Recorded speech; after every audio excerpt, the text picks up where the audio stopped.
go live. Hello everybody and welcome to Encounter Roleplay. My name is Will and today we are back with a new season, a new show, a new campaign, and new everything. In fact, actually no, we got some old things as well, like, I don't know. I was going to say Tall Squad, but I was going to be too savage. We saw it coming. I saw that one coming a mile away. I am the old thing in the something old, something new. Oh man, but yes, we're playing episode 1 of our new campaign today, Tyrant's Thrall, and Louise is our DM. How's it going, Louise? It's going great. How are you doing? I'm fantastic. I'm excited and a little nervous as well to find out what's going on today, really. Should always be nervous and excited at all times. Yeah, I'll try and remain that way until it just gets to sheer terror. From what I've heard about this campaign, it's gonna be a dark one. But yes, Louise, do you want to tell us a little bit about Tyrant's Thrall, and we could go around our characters and talk about who we are and who we're playing? Yeah, certainly. Well, Tyrant's Thrall, the idea around the campaign is that there has been a revolution because there was a tyrant king called Eobus Saran, whose reign was bloody, his politics were unjust. It was a kind of kingdom where the poor had been pitted against each other, and in like arenas and everything, and chaos was spreading like wildfire. It was not a good situation to be in. And there was this revolution that was built up by one woman, Loriah Heston, and that woman turned into 2, into 3, into 4, until the entire city and many of the surrounding villages banded together to help try and get this king off the throne and get things back to how they were before. And after 5 long years of bloodshed and chaos and absolute carnage, they were finally successful. They got the king off the throne, and things seemed to be going okay. Like, the kingdom itself became vulnerable because they'd wasted so many of their own resources with fighting against each other. And so the 4 kind of figureheads of this revolution have taken temporary control. And things, were on the up, things were getting better. Everyone was like, yes, good for us, we win. But we win it, we did it all good. But recently, within the last few months, something seems to have been going wrong. The leaders have become corrupted. People are being executed for speaking out against them. It's very much going back to how it was before, only somewhat worse. And this is all taking place just a year after this revolution has taken place. And our party, our heroes, if you will, have been asked to attend a meeting with Kellum Heartlight, who's an old innkeeper, who has been fighting in these revolutions like all his life. It's a fight that he's had for his entire life.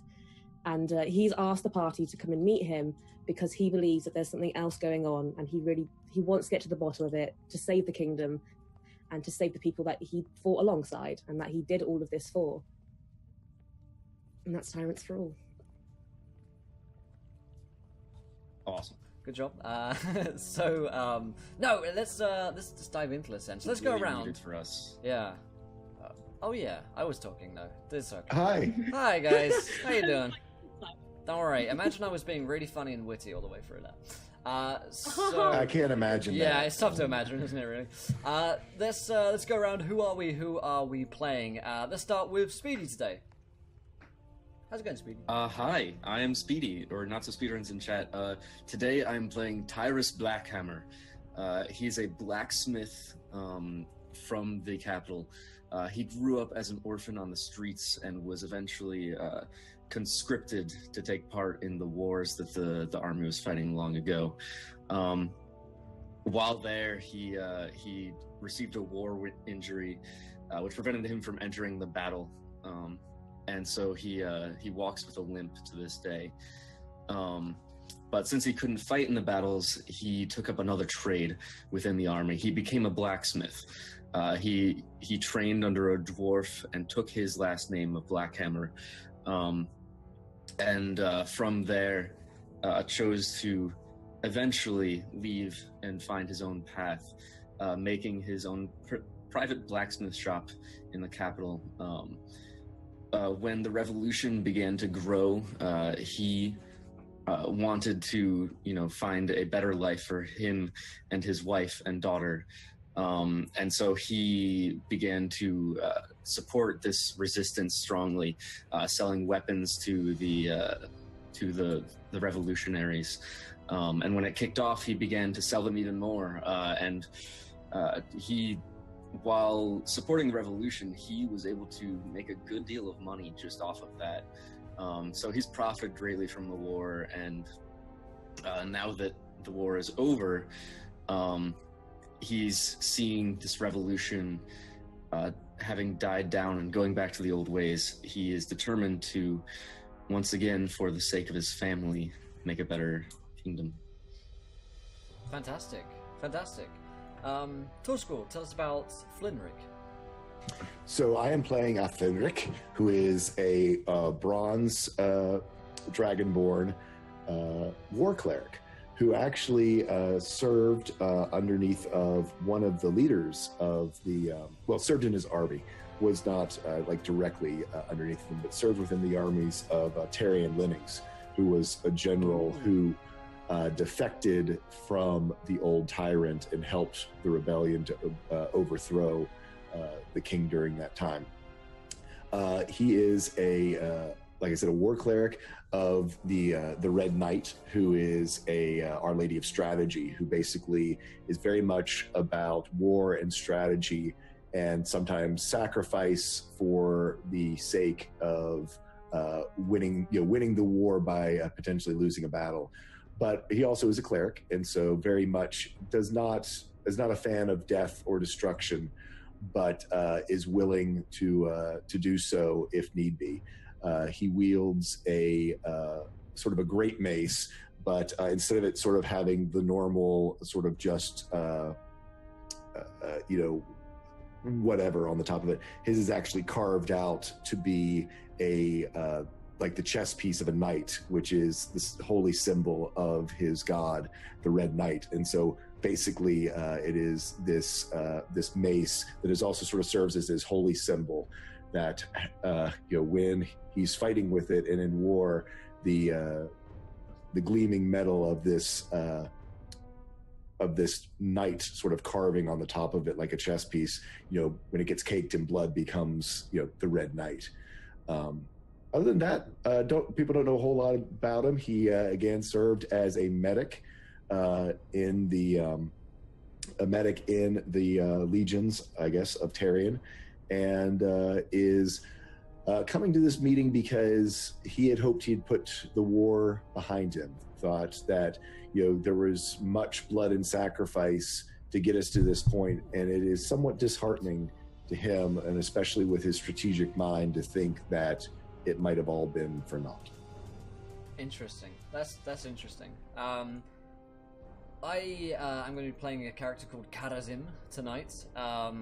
Josh, also worth mentioning is that Josh will be here next week. But me and Josh were up until 7 a.m. recording Adventurers Anonymous. Josh has a bunch of work meetings. He's been going for at least 24 hours, so poor man deserves a day off. My character is a half-orc. He's actually a half-orc barbarian.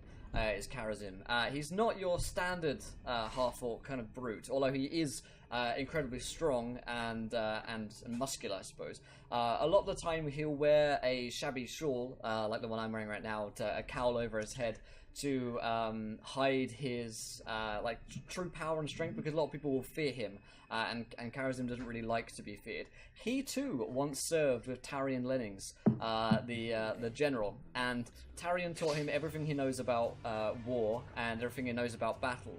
However, during the revolution, Karazim did not take part in the fight on either side. He, I guess he would be like a peaceful sitter-outer of the war. Not because he couldn't fight, but because he'd seen so much battle, and he didn't really think that anything would change. He didn't think that a change could be effected. And I think the current events in the city would lead Karazim to believe that he is right.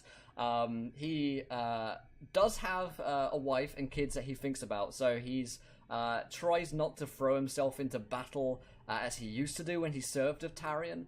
And I think his relationship with Terian has soured over the fact that Karazim wouldn't fight. And definitely he's been sort of outcast by a lot of military folks as being a coward. That he doesn't mind so much, because he doesn't really want to fight. But out of respect for wanting the city to get better and wanting there to be a good place for his daughter to live in. Karazim will be attending and seeing what he can find out about exactly what's going on in the city at this tavern meeting.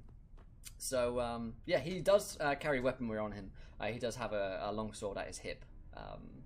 Usually he might be seen on the battlefield with a great axe, but he wants to be a bit more inconspicuous and less sort of, oh look, the big half-orc guy. So he'll stick to kind of shady alleyways and try not to be seen too much.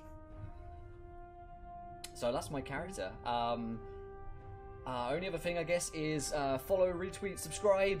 That is a way to get viewer decisions, where you guys decide what happens next. If you are new to the show, we're here 6 days a week playing tabletop games like Dungeons & Dragons. Other than that, Louise, I'll hand over to you and take us away into Tyrant's Thrall. Thank you very much. Thank you. Okay, so we enter into the city of Seridan, which is the main capital of Azimeth, and specifically the Journeyman's Rest Tavern, which is the tavern that Kellum Heartlight owns. And you wouldn't probably enter all together, maybe one by one, but who would be the first one, do you think, to kind of enter into this establishment? Not to be too much of an edgelord, but I think Karazim would most likely be last. Yeah, I would tell you probably it's Flinrick, military punctuality. I mean, he would be, 0800 means 0800. So I don't know whether he's there first. He would be there on time. I don't know whether our other friend would be, actually, let me switch my name so I can remember. People do that too. Speedy's character. Oh yeah. I don't know whether he's an early guy or a. I imagine he probably would just want to show up at the same time as everyone else. So on time. He's kind of hanging around the back waiting for someone else to show up. He's like, oh, yeah, no, he doesn't want to be the first one in, probably. But he definitely is not going to be late. All right, so then Flinrick, he'd probably be the first to arrive in. And as you enter into the brightly lit tavern, with the sun streaming in through the open doors behind you and casting quite a warm glow on the kind of otherwise very dingy interior, you notice that there are a few patrons here at this early hour, kind of seated at tables and at bar stools, but it's still quite quiet. You see Kellum, the old innkeeper's granddaughter. She welcomes you with a tired smile from behind the bar. Then you see Kellum himself, the man who you intend to meet, sat alone at a far table with his head resting in his quite early wrinkled hands. As you enter, he does look up at you, and a flash of something akin to hope graces his aged features. And you feel like he hasn't really had much of the opportunity or the necessity to smile in a while with everything that's been going on. But he'll give you his best attempt at a weak smile of greeting as you enter into his tavern. Ah, Tyrus. Good to see you. Thank you for the repair. As Flinrick holds up his mace.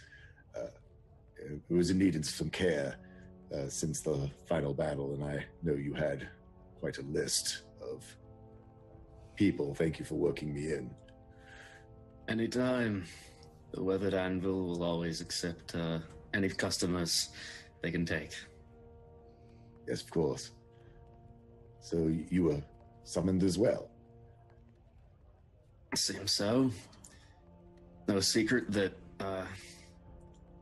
supported the last revolution, and it seems we may be in need of another.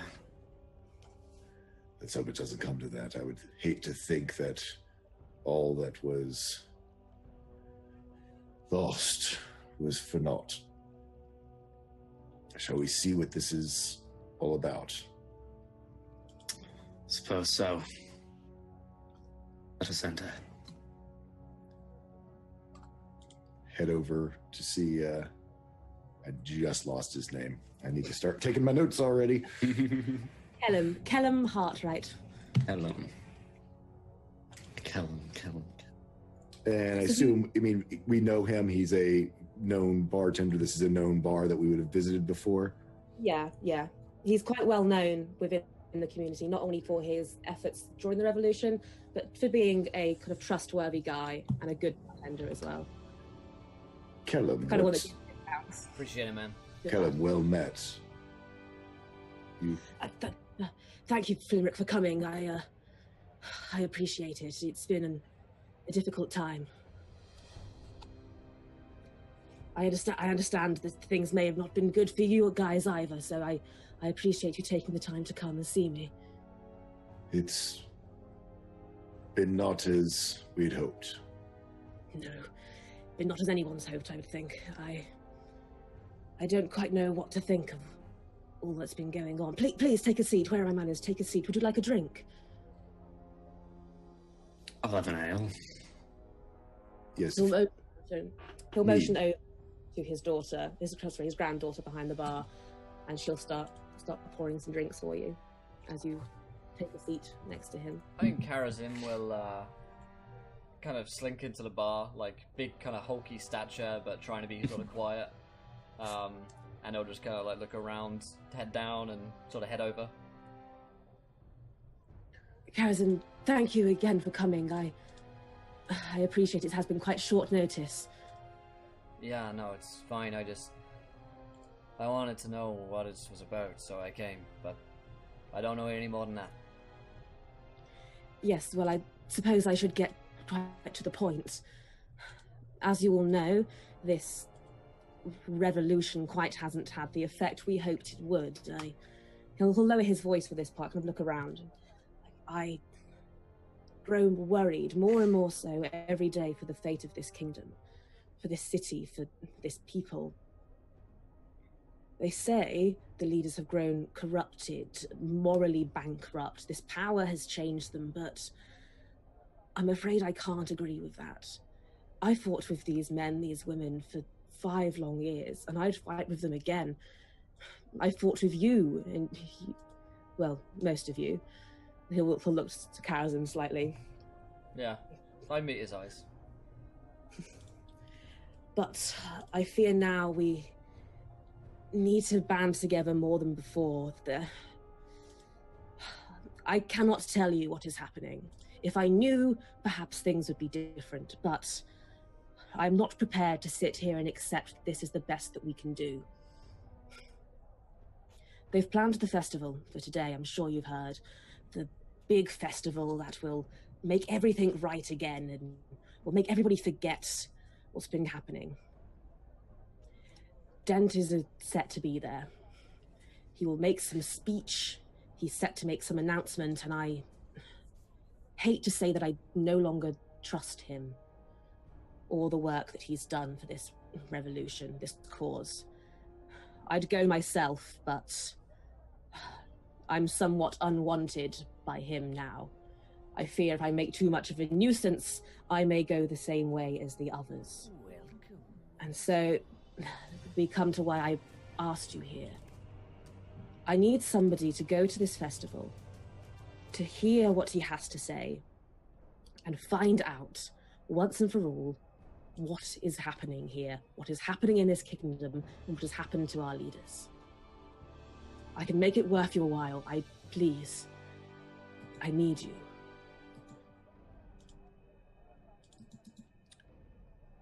It is indeed troubling news that Dent, who is such the face of the people for the work of the revolution, could potentially have changed or become that which he hated so much. Agreed. I don't know. Power corrupts. Do you really think that all of these 4 are bad? You seem to think that they were good at the time. What's changed? You should have seen the changes, same as us. Things haven't been good. Things have been getting worse and worse since we won that battle. It's not worth it to continue lying in wait as things just happen to get worse. Even if it means a new revolution, these leaders cannot stand. Well, it seems kind of crazy to have a revolution against the king, who admittedly was bad, and then to revolt against the revolution, and then what next? Another revolution after that? Where does it end, you know? It seems to me as though this is just how power structures go, you know? People who are in charge just end up doing stuff that we don't like. It's I do hope it come to that. Another revolution may not be what we need. I wish I knew what we needed. Perhaps we did not have all the facts. One cannot execute a strategy to make change if you are missing key pieces of information. If there are outside influences in this place, things that are not as they seem, perhaps that is what is causing the woes of our people. Maybe. I've never met this Dent guy. What's he like? He was a good friend of mine, a patron even, to my very tavern. He grew up in the bowels of the old district. His family were poor. His father resorted to stealing to provide for his family and was eventually caught. I don't quite remember, but I believe he may have died in his cell. Something terrible along those lines. Either way, he had to take care of his own family. Did things I'm sure he's not proud of now, but he was a good people person, and the people trusted him. So when it came to revolution, he was a necessity, and he continued to be so, paramount in keeping morale high, but now he's changed. He's different. Have you seen him recently? How is he different exactly? Is he... I haven't seen him myself, no, but I sent some people, very much like yourselves, a few weeks ago, to do, well, very much the same thing. I'm afraid I never quite heard back from them. So you're telling me you sent people on us already and they didn't come back? What do you think will make us any different? Hope. It's all an old man can have at this stage. Blind hope. Well, blind hope is what you fought the first revolution on, laddie. Alright. And for a while it worked. Alright, I'll tell you what, I'll go talk to this Dent. If the others want to come, they can come too. After that, I'm out. I don't want anything to do with fighting another revolution. I didn't want to do with the first one. Thank you. Thank you. What I can do is I can get you access to the inner workings of this festival as perhaps entertainers or servers, perhaps. You can get close to him that way. Okay.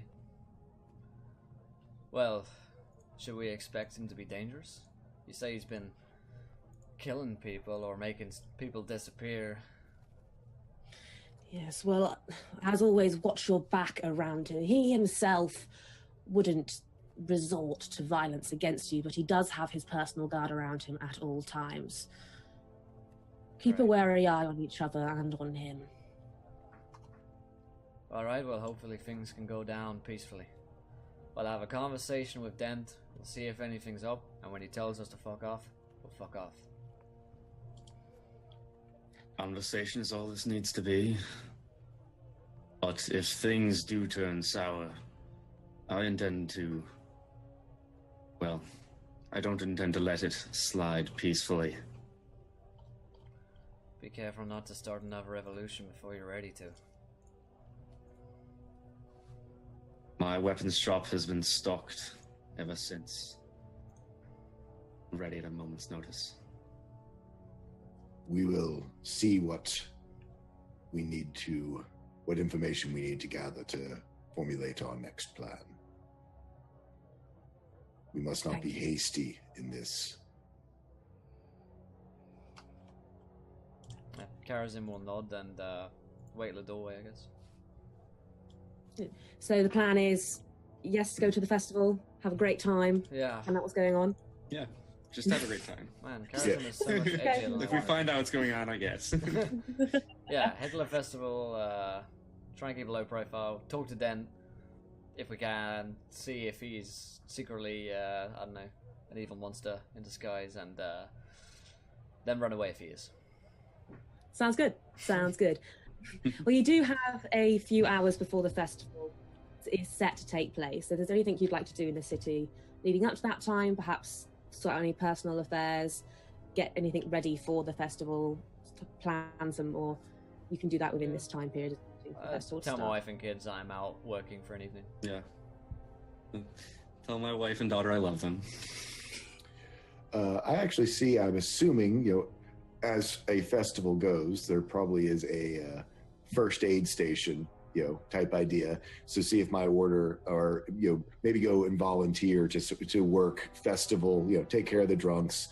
I'm a known field medic, and hey, bar fights happen. It's a big festival. There will be alcohol. So I'm assuming that I think Flinrick's going to try to make his own arrangements for reasons for being there, as far as he's going to have a good cover story for why he might be around or lurking around places that he shouldn't be. Yeah. They will definitely welcome you in with open arms to the first aid tent. You can tell they're quite understaffed. They definitely need the help, especially with a big event like this. Yeah. Perfect. Okay, so heading in then to the festival, a few hours pass, the streets begin to get more and more packed, and it truly does seem that the city has forgotten, momentarily at least, about their current predicament. Joyous music and dancing is filling these streets, and sellers of food and drink are weaving their way through these bustling crowds. Performers juggling, acting and singing. There's depictions of the king who, in all kinds of hilariously violent situations, like a spear being stuck up his ass or a wolf biting his crotch, are hung up and displayed through the streets, and a group of children currently play piñata with a large king doll, just whacking it constantly with sticks until candy falls out. At one side of the market square, a stage has been constructed where a few members of Dent's personal guard are waiting. You don't see Dent there currently, but you imagine that's where he's set to give his speech and to make his announcement.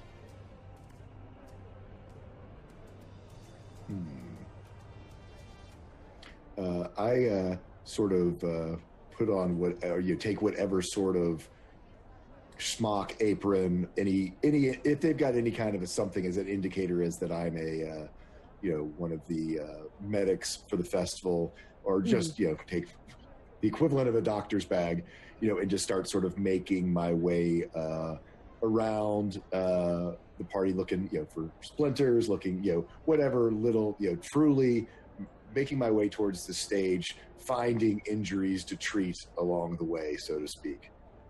Okay, good. I'm just going to be kind of at the party, going around drinking heavily, trying to blend in, but really just having a good time. I was going to say, we're all going to be our characters from last time. I go looking for Aquila so I can trade barbs.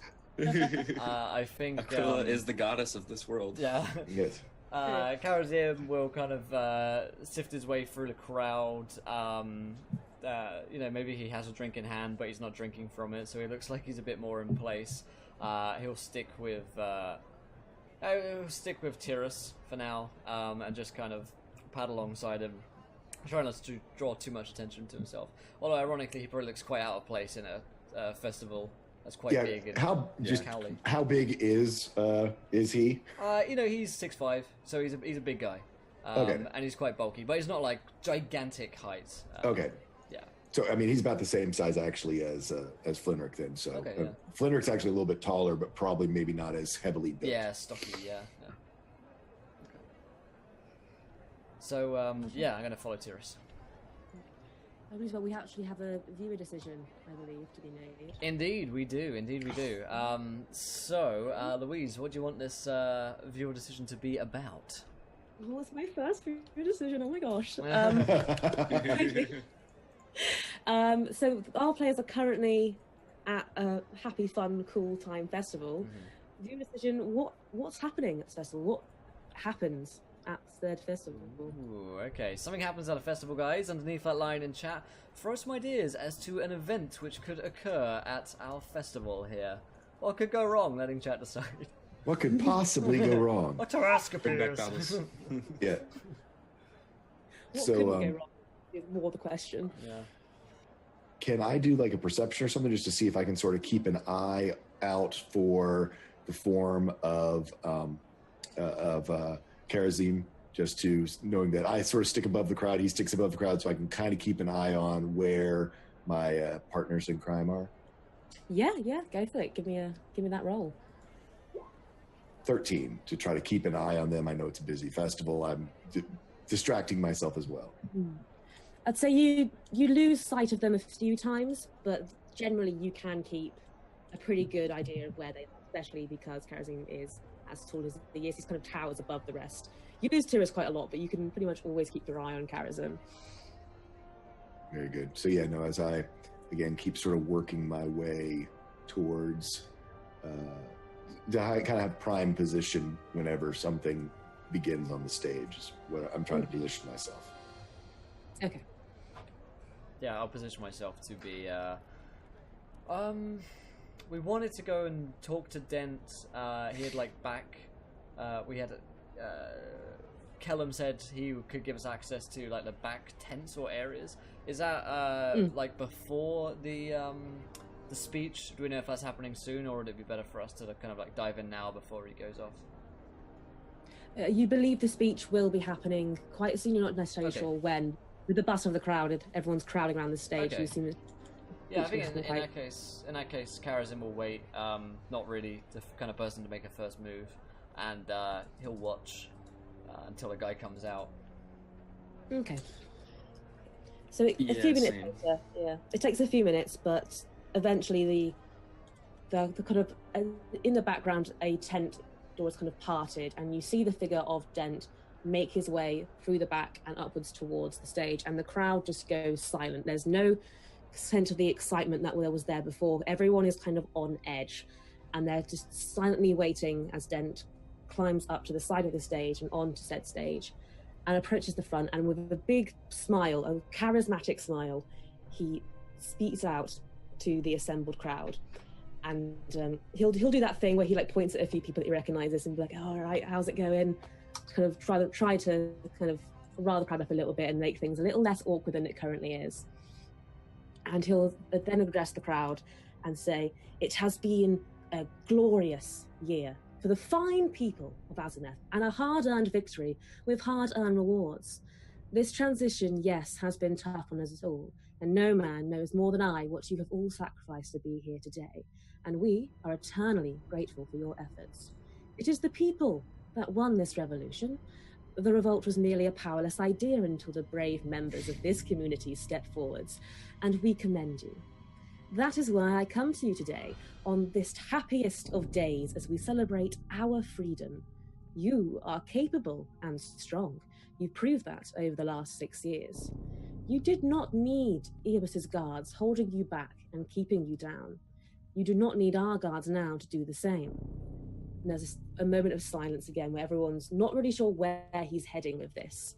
Yeah. He'll say, "Henceforth, the city guard is hereby disbanded until further notice. You, the people, are free here. You, the people, are capable of looking after yourselves without forceful interference." And the crowd, there's almost an outcry. People are not understanding where this is coming from.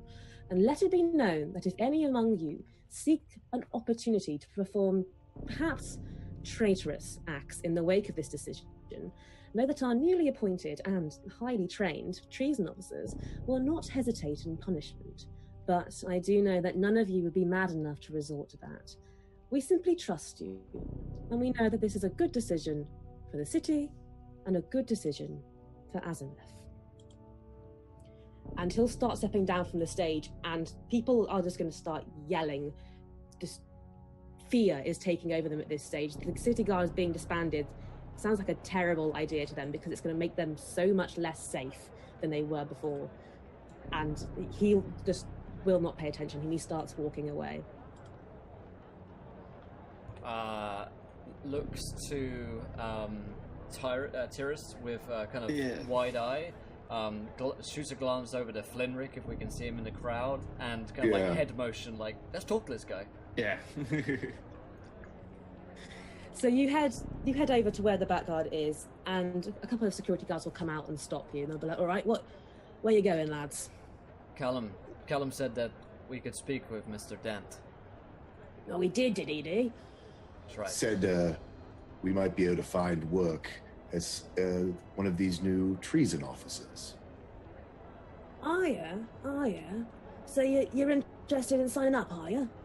We were instrumental, and even treason officers can always use a good medic. I believe my reputation in the rebellion will speak for itself with my qualifications. I kind of sweep my cape to a side a little bit so we can see the longsword on my hip. And raise an eyebrow.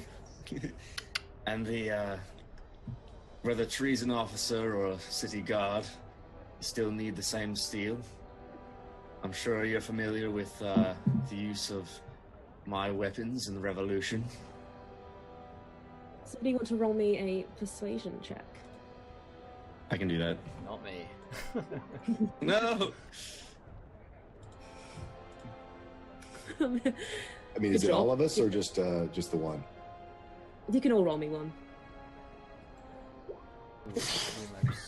We are not the dice telling the story for us. Let me see. Oh, And he did the best of all of no us. dice.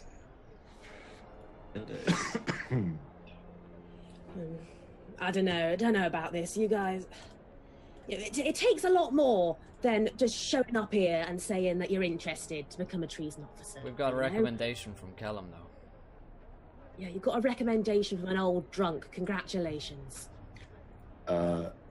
Basically,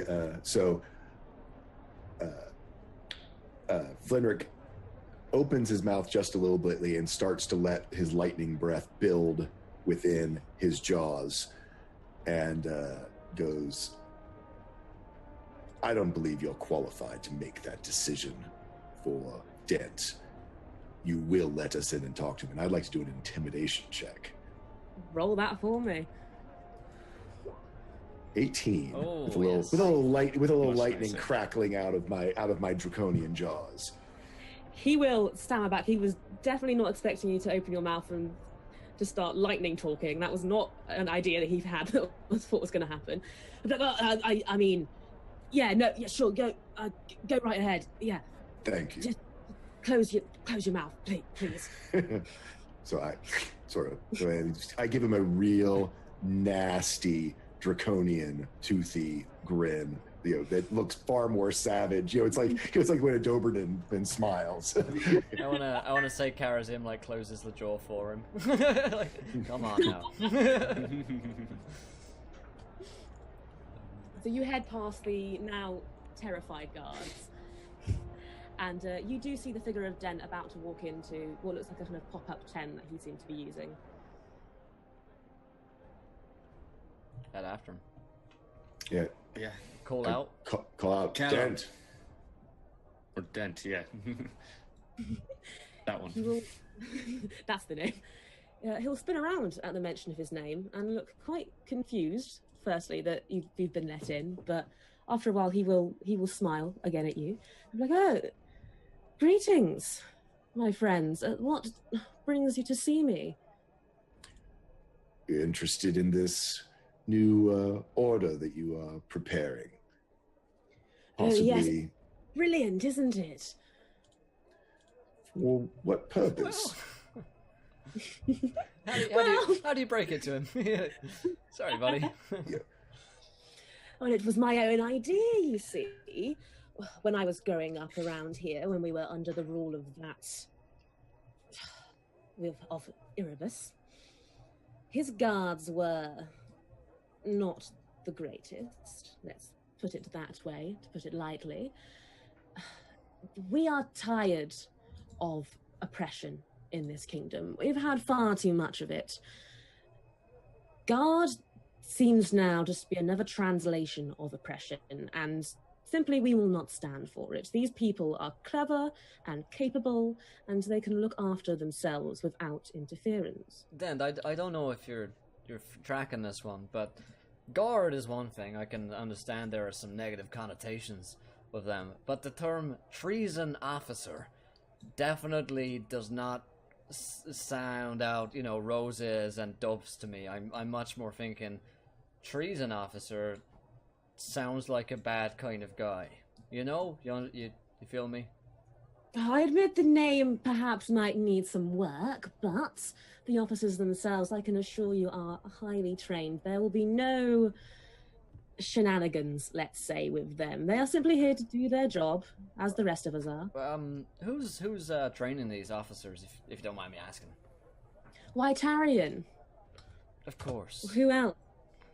Of course. Who else? Terian is involved with this.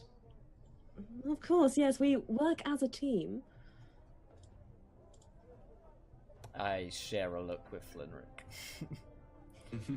I would very much be interested in speaking with Terian, possibly about joining up this force if it is run by him. He's my old commanding officer, and I trust him implicitly. Mine too. A new force requires new steel. And he's bought mine many a time. Those are true. Can I do an insight check to see if he's lying about Tyrion?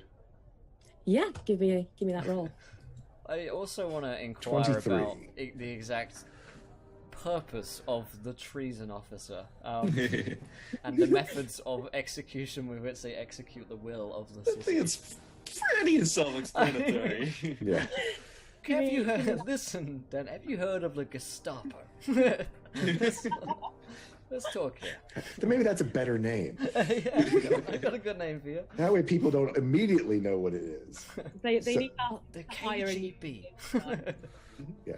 So, I mean, is he telling the truth about... 23. You can say he's telling the truth. It seems that Terian does have some involvement with this new law.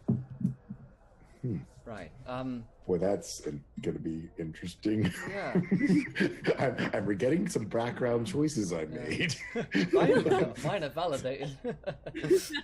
I'm gonna say to him, so this treason officer, I think there's some confusion going around in the crowd as to the exact purpose of them. You mentioned there's no guard, so have you just replaced the guard and just renamed it, or do they have a different purpose entirely? What's the plan here? Not quite. You see, we've realized in our temporary overseeing of the kingdom that we were having more and more troubles with silly little insurgents who felt that this time of transition for the kingdom was a perfect opportunity for them to get involved and make life difficult for the common populace, for the rest of us. The treason officer's job is a simple one, and the people need not worry unless they are, well, traitors. So, all a treason officer is going to be doing is taking into account these reports that we get of said insurgents and focusing their time to them. Okay. Define traitor. Why, somebody that stands against the kingdom. So, is it an ideological thing, or is it an act? Do you have to do something to be a traitor, or do you just have to think about it? Well, there are some that say there's no difference between thought and action, but we do believe innocent until proven guilty. We won't kill people for thought crimes. Okay. Maybe we should speak with Tyrant more about this, Terian Flinrick. He sounds like he's got it all under control here. I've got a question just as a player. So the city guard before, I mean, how were they sort of trained and populated? Because I kind of would have thought they would have come from Terian's old military force, or were they something different left over from the king, or how did that work? They were mainly Tarian's military force. They would have fired a lot of the king's men due to not trusting them, and it was Tarian's force that he brought in that kind of protected the city. That became the guard, but okay, so yeah, now I'm even more, Flinrick is even more curious. Yes, this is confusing to me, but of course, Terian is an incredible military and strategic mind. He must have something in purpose. Maybe, I looked at the others, maybe this is truly just a public relations snafu. Yeah, I think Karazim doesn't believe that these guys are necessarily evil. He's actually quite politically apathetic. So he sees the rulers changing hands, different forces coming and going, and probably sees us all as part of the parcel, really. Yeah, I mean, we're gonna ask about it, but seems kind of just like a new force, new regime. Big surprise. So Louise, we all join up with the. We join up with jump over the four of them. And Tyrus is absolutely all for personal self-defense. Yeah, everyone should have a weapon in their home. And yeah, we join right up. I think it's great. I love this campaign. Wow. Sign me up. God. Louise is like, shit. Welcome to DMing for ERP. Do you want to join join the Treason Guard. Do you want to join up the Gestapo Bakira? Let's go arrest Kellum for treason. Oh my god. He is a dissenter. It would not even surprise me. So I guess we want to go talk to Terian. Not Tyrion. Terian. Terian would be a whole different story. We're crossing campaigns now. Yes. We're getting Tyrion involved. Okay, so the plan is to go and find Tarian. Is that correct? Correct. Okay. But we hear a loud noise outside. Roll initiative. Yeah. So it would be quite difficult to find Tarian currently. He doesn't seem to be, at least in attendance at this festival. If you wanted to find him, you imagine he'd probably be up at the embassy, of all places. Okay. Yeah. On the map, kind of where are we? Down at Market Square-ish? Yes. You're kind of down nearest to the docks at the Market Square. Okay. The embassy is where you'd imagine Tarian to be. You know as well that it would be very difficult to get into the embassy without a very good reason. Okay. They're very security up there. Dent. You made this map as well, didn't you, by the way? This is awesome. Yes. Yeah. Tank. Yeah. Tank. It is awesome. Dent, could you help us to get in to see Terian in our interest to join in with the treason gods? Treason officers. Get the name right. It's The true. Gestapo. Roll me a persuasion on that one. Oh, great. Should I get the lightning going again? Why don't How was this idea, Den? Why don't we round up all of these people and we'll come right back and talk to you? On a 17. That's a good roll. That's a good number. I suppose I could. Very well. I will be heading back that way shortly. You're welcome to wait for me and we could head up together. That sounds acceptable. I thank you for your allowing us to potentially pursue this opportunity in the new order, the new world order. Sorry. Yeah. Well, we certainly are all very excited about bringing the future forwards, as we say. Are there any other plans you could tell us about? Perhaps some of the how Elith plans on handling foreign relations, or how she fits into all of this. Of course, my people. Very busy, so she has a lot to deal with currently with Mendara, our neighbouring kingdom, her homeland, actually. I haven't quite heard from her in a week or so. She's been visiting.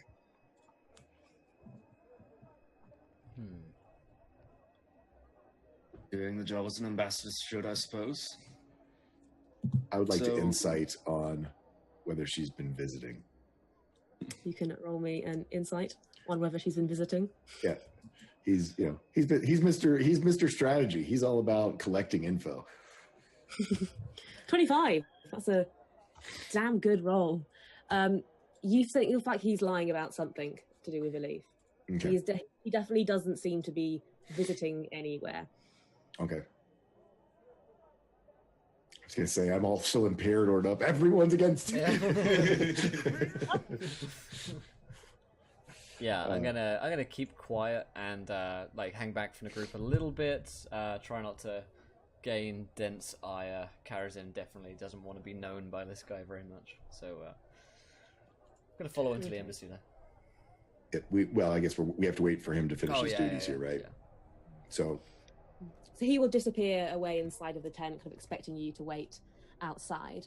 And after he does so, you hear a ruckus almost coming from the area that you just left. There seems to be yelling and disorder, and even crying as well. You hear a lot of noises coming from around the corner. I mean, if I hear crying and it sounds maybe potentially people are injured, I hop into training mode and start heading that way. Yeah, I'm walking over there, shield out, kind of just ready to face the crowd. Karazim will try and skulk a little bit, I think, and he's not quick to rise to people's help, so he'll, in impartial party, walk out and see what's going on.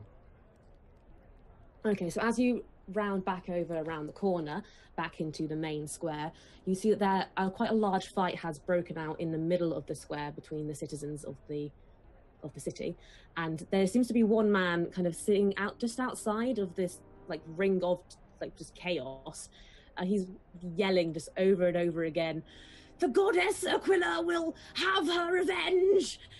There will be blood!" And he jumps into the middle of the fight. Oh shit. I guess I let him fight. Flinrick, knowing these things can get out of control, I'm gonna try to go in and maybe grapple him and try to just get this guy, subdued and removed from this situation if I can. You can give me a strength roll for that. What a viewer decision. We also have another viewer decision on 20 followers, Louise. Good night. He is crazy. You can't quite get a grip on him. He is running around like a madman. I'm going to try and just grab a random citizen from within the fight, and just get him, like, hold him in front of me and be like, "What are you doing? Fighting over this goddess Aquila. There is greater things at stake here. Fight not for her. Fight against these treason officers." And I hand him a hand axe. What the Rally fuck? the people. Revolution, 1 hour in, let's go. And here we go. All we need to do now is seize the means of production and everything will be fine.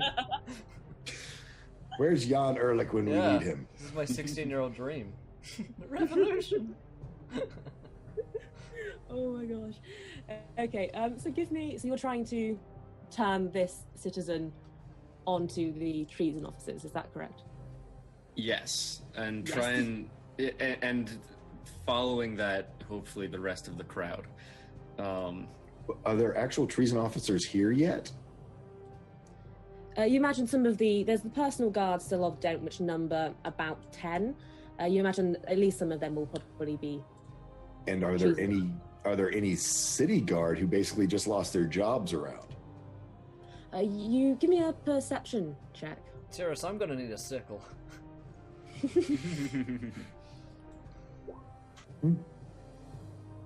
22.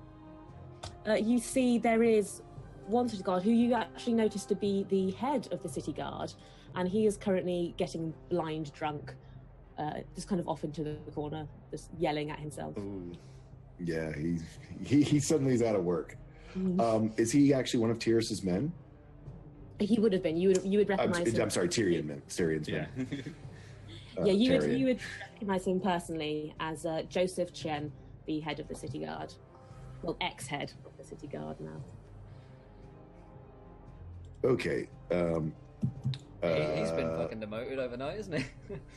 Yeah, no, so I seeing him and knowing that I kind of want to get to him while he's still at least a little bit lucid, I'm sorry for screwing with this guy. I'm gonna try to cast Hold Person on him. on Chen or on the the voice of Aquila. On the voice of Aquila. Do I So need they make have to make a DC 14, I believe, a wisdom save against DC 14. They'll be paralyzed. Ah, darn You it. make it. Aquila is strong with this man. Damn geese. The geese Damn are geese within god. him. Geese goddess. I was gonna say, yeah. Obviously, the Red Knight and Aquila do not get along. Yeah. God. So, do you want me to roll persuasion for that guy I tried to turn? Yes, please. Oh, I'm sorry, I jumped on top. 16. I forgot to ask Dent, but is it that all of the city guard are now out of a job, or is it that some of the city guard are now turning into treason officers? Has that been made clear, or is that unknown currently? That's currently unknown. Okay. Yeah, it's like, now I'm not a guard, now I'm just a treason officer. Yeah, I'd also like to join with Flinrick over with the guard, the head of the city guard. I'm still dealing with the Aquila person because I didn't stop them. So, but yeah, if you want to head over, go for it. I'm gonna head over there. Yeah, I'll be over there as well. And Karazin will say, "Listen, if you keep fighting, they'll just kill you." He's just like standing. I'm just standing there watching. Kind of on the outside of like a giant brawl. He's just like, "What are you doing, man?" They're just gonna kill you. All right. He's like still punching. Okay.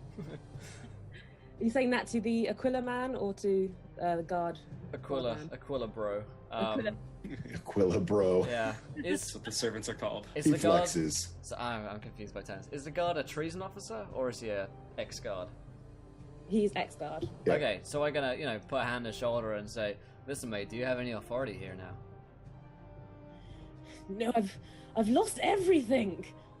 You're not gonna be a treason officer? No, they're not. None of us are. It's bloody out. They're not hiring you? Who are they hiring then? Last I heard, they're bringing folks over from Mendara, so they don't trust us anymore. What do I know about Mendara, Louise? You roll me a history, and Okay. we'll find out together. Yeah, I'm like, what's going on here in Mendara? Which is in terms of location, to our west? Yes. Okay. My history is a +1. Luckily, I'm not a very learned man. A 19, however. Ooh, look I know at that. everything about these guys. Okay, so you'd know the Mendara, dating back centuries ago, Mendara and Azumeth were a joint kingdom, and they were split and divided due to a family disagreement, which got blown very much out of proportion. And on the Mendara side, the Saran line was kind of defeated by the lack of having an heir, and a new line took over.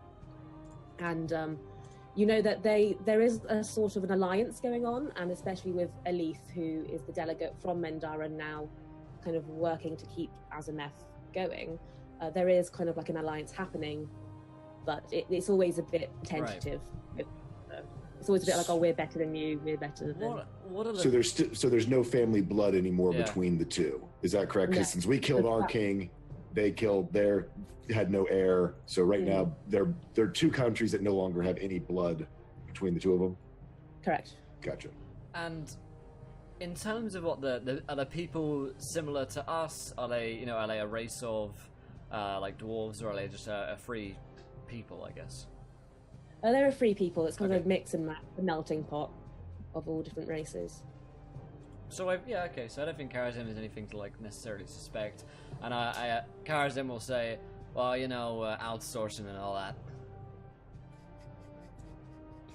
Rural agrarian politics. It's rural agrarian politics, man.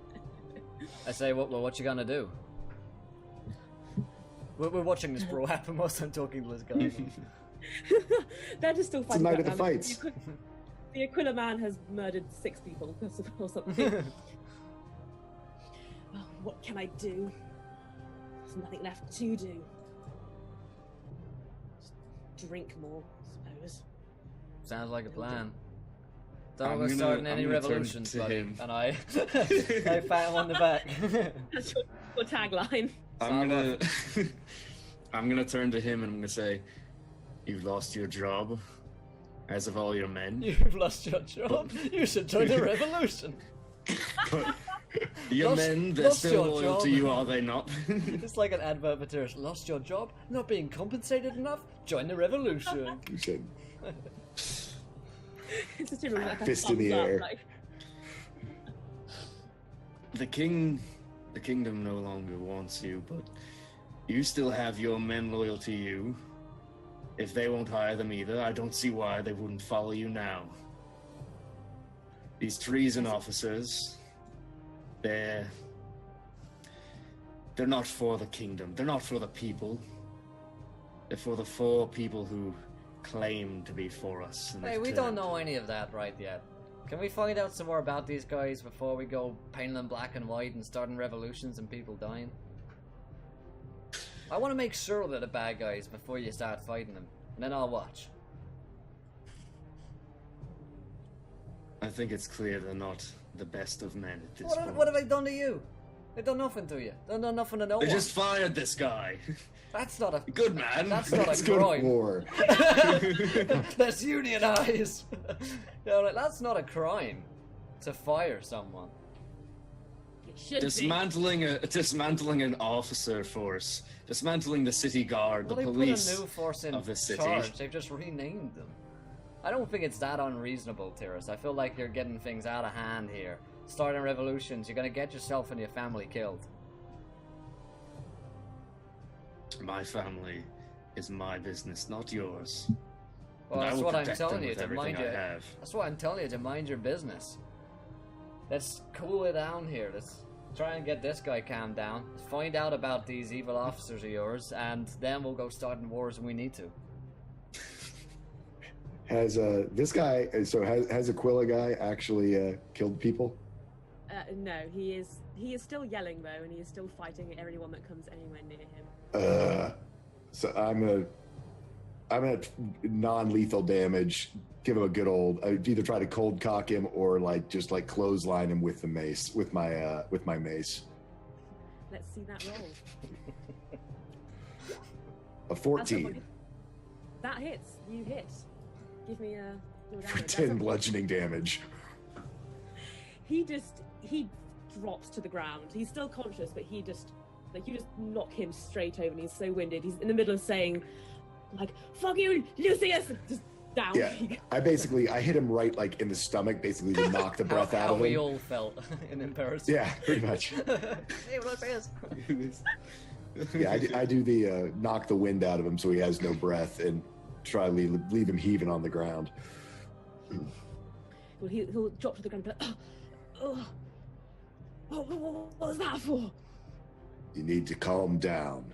You're inciting panic. Panic is good. Panic is order. The new order. I Oh knock my him on the head to God. knock him out. Is everyone a revolutionary around here? Or am I the only normal one? That'll hit. Yeah, I clock him again just to knock him out. I just want to knock him out cold. Use my medic He goes training to out. not kill him. Yeah. He is out like a light. Festivals. It's the rest of the fighting around you, seeing you come in with a mace, seems to have calmed them down a bit, and they seem to be starting to disperse from the area. That always calms me down when I see big men with maces walking through Yeah, crowds. a dragonborn with a 6'10" dragonborn with a mace. Oh man. And so I then walk over to these guys, and and I look to, since I know Joseph. So Joseph, I can buy you a drinking. I'm assuming you are out of work.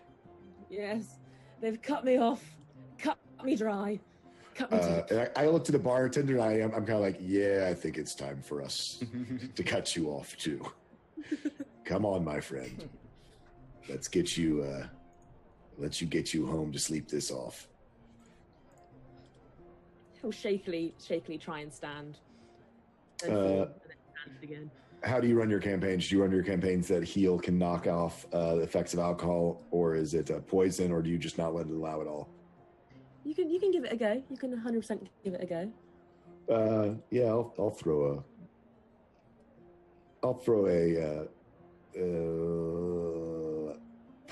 Can I do a mending on him? No.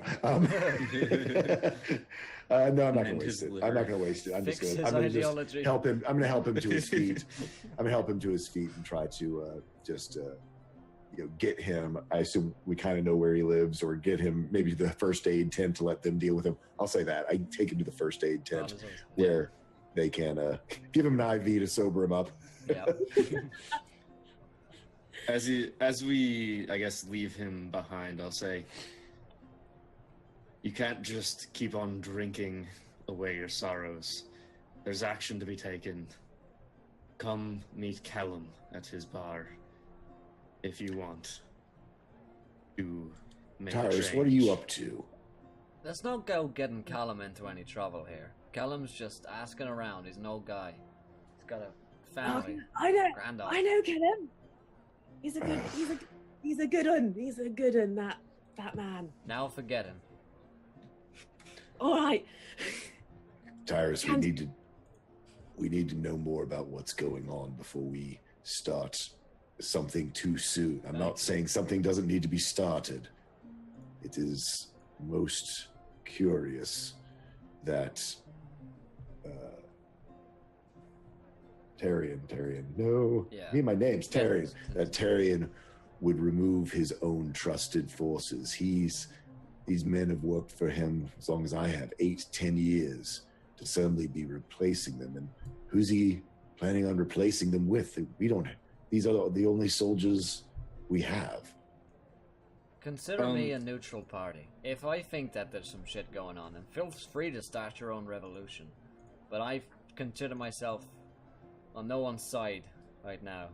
If there's bad stuff going on, you can see to it, but I don't want you to go starting fires in houses and war on the streets anytime soon. Just a question: have we seen like the treason officers there already, or is it just like he announced it and it seems like all the other guards were laid off already? It just seems like he's announced it. There doesn't seem to be, at least in this area, the trees aren't currently there. We just have his private guard, which we're making assumptions might be, right? You were saying his private guard is there? Yeah. But he didn't like motion to them or like introduce them. It wasn't a meet your new treason officers for 1926. Yeah. Shake the hand of your new treason. On the contrary, Flinrick, while I appreciate your mind for strategy, this is not a time we have to waste. The treason officers have not arrived yet in town, and our old guard remains. Do we even know that, though? For all we know, there could be battalions of them up in the embassy. Let's go to the embassy. Let's talk with Dent. Let's talk with Tarian. I used to know Tarian. Flinrick, you know him as well. I'm sure he's a reasonable guy at the end of the day. So, let's just chat with him, see what he knows. It might be something going on of this other kingdom. You never know. It might be that there's an invading force, rather than one in our own keep. So, let's make sure that we get who the bad guys are right, before we go killing them. Enough innocents have died already. Who are you and what have you done with Will? Let's kill them all. There's an NPC, you say? Yeah, I'm the guy who's knocking out the NPC, and you guys you're all wanting to talk. Okay. All right. So I guess we are still waiting for on Dent. Yeah. Dent. Waiting on him, mate. What if you want to drop off old Joseph at the drop off old Joseph at the first aid tent. Tell them to take care of him. He'll pass out immediately as soon as you let him down. He's out. As you head back into the main market square, you see that Dent and his personal guard, they seem to be about ready to go. Let's head off. Trot on over to, again, thank you again for helping us to get our audience. Yeah, back to Daddy then, and follow him to the embassy. To Heston Blumenthal's embassy. And we'll bring in our viewer decision here as well. who or what, I say, are the party going to meet inside of the embassy? What fun character are they going to discover as they approach the Heston embassy? Fantastic. So, who are we going to meet inside the embassy underneath that line, my friends? Alright, yeah. Just stalk Dent and his boys. He'll have a carriage that will take him back as well, but he'll ask you respectfully to walk on the outside. Yeah, I assume with the festival he can't go like full trot or anything, yeah, through the streets. No. So you're heading across on through the streets that the people are parting for you. The streets themselves seem to be a lot quieter than they were earlier. It seems that once the news of the guards being dispersed has come about, they've all simply run back to their homes, perhaps to protect their own things, protect their own families, in case of any opportunist attacks. So you see the roads they're relatively quiet, actually, as you're heading up towards the embassy. Seems Is a little anything you'd like quiet for the festival, doesn't it? Yes, there's usually people around. Well, are they all gathered back at the festival site? Or do you notice? I mean, is this just like people are at the festival and so they're not in these streets, or is this like deserted looking? It's not necessarily deserted. There are people around, but you would have expected there to be far more people than there currently are. Do the people who are around look strange in any way, like out of place, or I don't know, dressed differently or something? You can roll me a perception to see if you find anything. 18. Doppelgangers. 18. They're all See, doppelgangers. doppelgangers everywhere. Triggered. Most people tend to be. Well, there are a few people that look, I'd say, a little bit shifty, a little bit off the cuff, but the majority of people that are out there seem to be just normal citizens. Between any of us, do we recognize? I mean, I think probably Tyr's probably the best chance, but do we recognize people we know? I mean, I mean, how big is this city? Is it 10,000 people? Is it 1,000 people? Is it? It's quite a large city. Okay, so there could be lots of people. It's not a small little town. Okay, gotcha. Yeah, I think we're too paranoid as players. So Garazin, probably doesn't take too much. Yeah, a little quiet, I guess. I was gonna say Aquila's in the air, man. Deception, the deceiver. Do we see any geese flying around? Do we see geese? Are there geese? I watched the patterns of geese. Roll for geese. Roll for geese. Natural 20. There are geese everywhere. Just quietly watching you. It's like the penguin from Wallace and Gromit. Evil penguin. Yeah. There's always a geese following you. A goose, even. Goose. Just out of sight, but you know he's there. So yeah, you do see a few people kind of keeping to the shadows a little bit. Not necessarily looking as if they have the best interests at heart, but nothing necessarily completely out of the ordinary. Okay. The kind of denizens you'd see anywhere on a normal day. Yeah. Okay. Lead the way, Dent.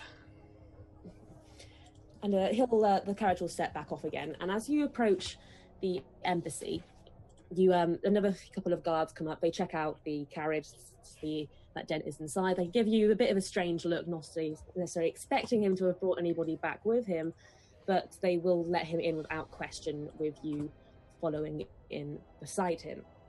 And you approach inside the embassy. He gets out of his carriage and starts walking in through the main double doors. And you head inside. You see there are quite a few people sort of milling around, doing various bits of work, carrying things to and from rooms. And Dent will turn to you and he'll be like, I believe Terian perhaps maybe outside, perhaps upstairs. I'm not too sure, to be honest. You best check outside first.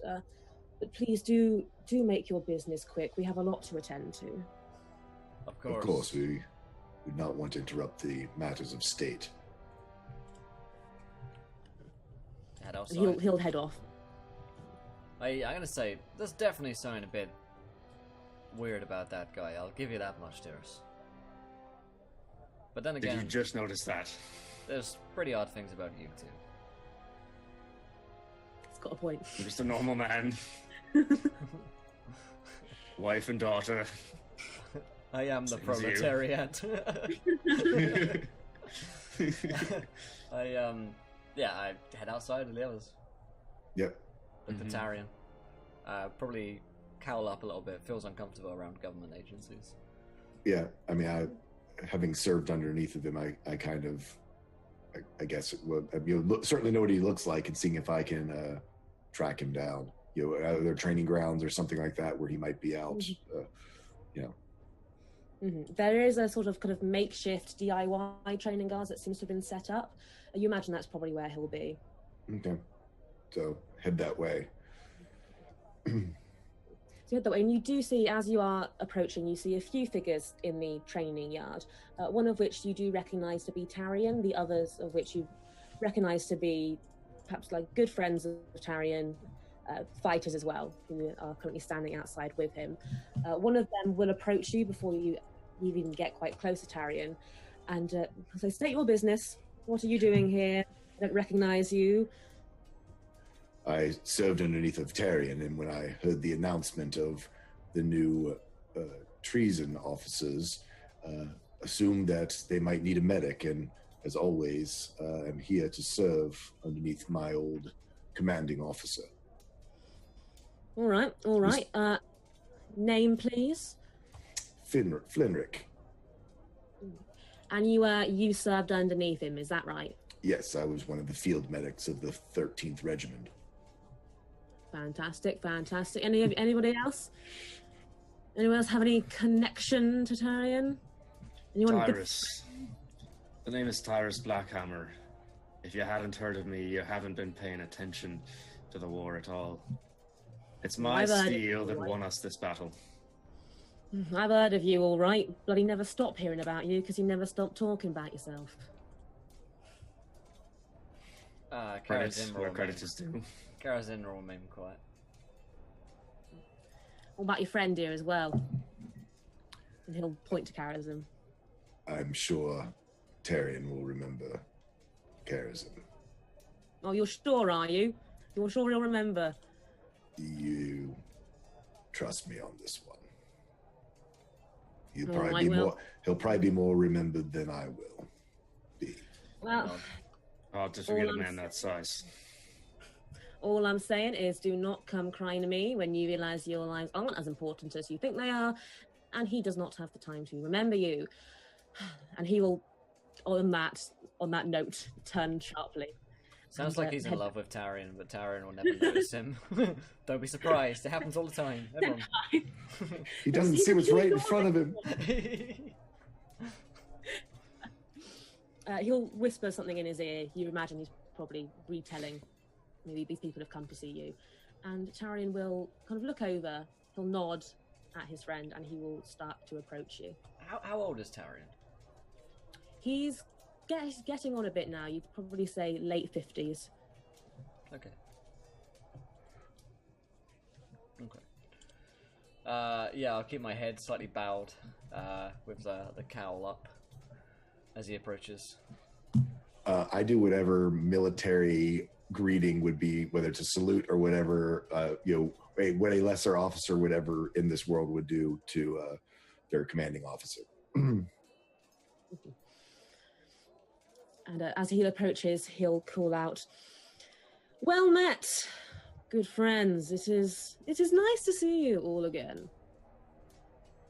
It is good to be seen after such a long and drawn-out conflict that we all went through. Yes, agreed. And it is good to have you back, Flinrick. It is nice to be remembered by the leader who turned the tide of battle for all of us. Oh, you flatter me, Flanrick, you flatter me. It was not just my job, it was all of us. I've heard from Dent of your new guard or corps that you are putting together, and hoping that a medic services would be needed. or to find out what I can do to lend a hand to once again serve underneath my commanding officer. Can you roll me a persuasion on that one, please?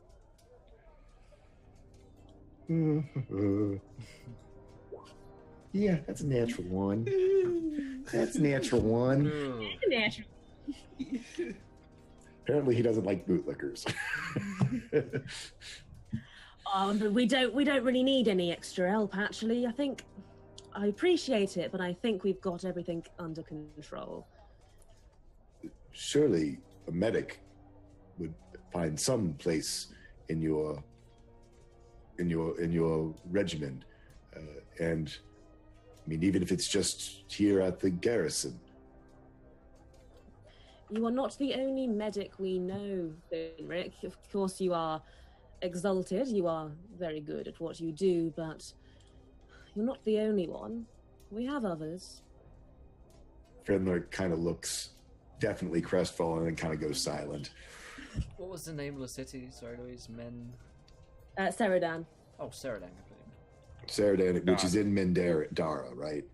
Seridan's in Azimeth. Mendara's the other kingdom. Oh, that's the one I was asking about, yeah. Okay, sorry. Okay, so Mendara is the other kingdom. Our city is Sendara, which is in the kingdom of Azimeth. Got it. Correct. Lots of names. Yeah, kingdom of Azimeth. All right. So, yeah, I'm going to say you've got lots of help, all of which is from Mendara. Correct. It is Good. not quite what we initially had in mind, but needs must.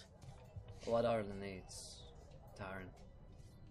I'm afraid it's gotten to the stage we cannot trust our own men. We've had incidents and we've had reports, and it's simply gone too far. I fear I cannot trust my men, and that is no good for raising a kingdom. I don't mean to be old-fashioned, but you trust a foreigner over your own people? Well, we're all about inclusion here, Karazim. Well, clearly not. You're excluding everyone from within the city. Now, everyone Tarian, don't think you can lecture me anymore on rural agrarian politics. Everyone that has given us reason to, we treat as they deserve. The people of Mendara have helped us, and they'll continue to help us now. And so now you don't trust Flinrick because he's from Sendara. I never said I did not trust Flinrick. I simply stated we had no place or no need for any extra help. Because you can't trust him. If you have a problem with this, Karazim, may I suggest we, well, deal with that in another way? I don't have a problem with it. You're just a hypocrite, same as always. He'll glare at you for a moment before choosing just to ignore your statement and snap his eyes back to Flimrick and Tyrus. So is that why you came here? Is that? Well, if not a medic, a new force needs a new steel. And my smith is always willing to provide. For you, Terian, of course. Roll me another persuasion. Nice. Better than a 2, so congratulations. It's a good start. I do suppose you're right. I may not be able to trust my men, but I can always trust our steel. Tell you what, I'll cut you a deal, Tyrus. We can discuss this at a later date, but no, I do suppose a few of your weapons might be in order. Good to hear. So, tell me, this new force coming in, how many will you need? And what, pray tell, is happening to the previous city guard? You left them with their weapons of their own? No, we took most of them off of them. Their personal items, of course, they were able to keep. How many we'll need? We'll start in installments, say. If you could have, say, 30 made, and we'll use that as the testing grounds, I suppose, and from there, you can cut more deals. 30's easy enough. Have enough of those already in stock. But there's more to be discussed here.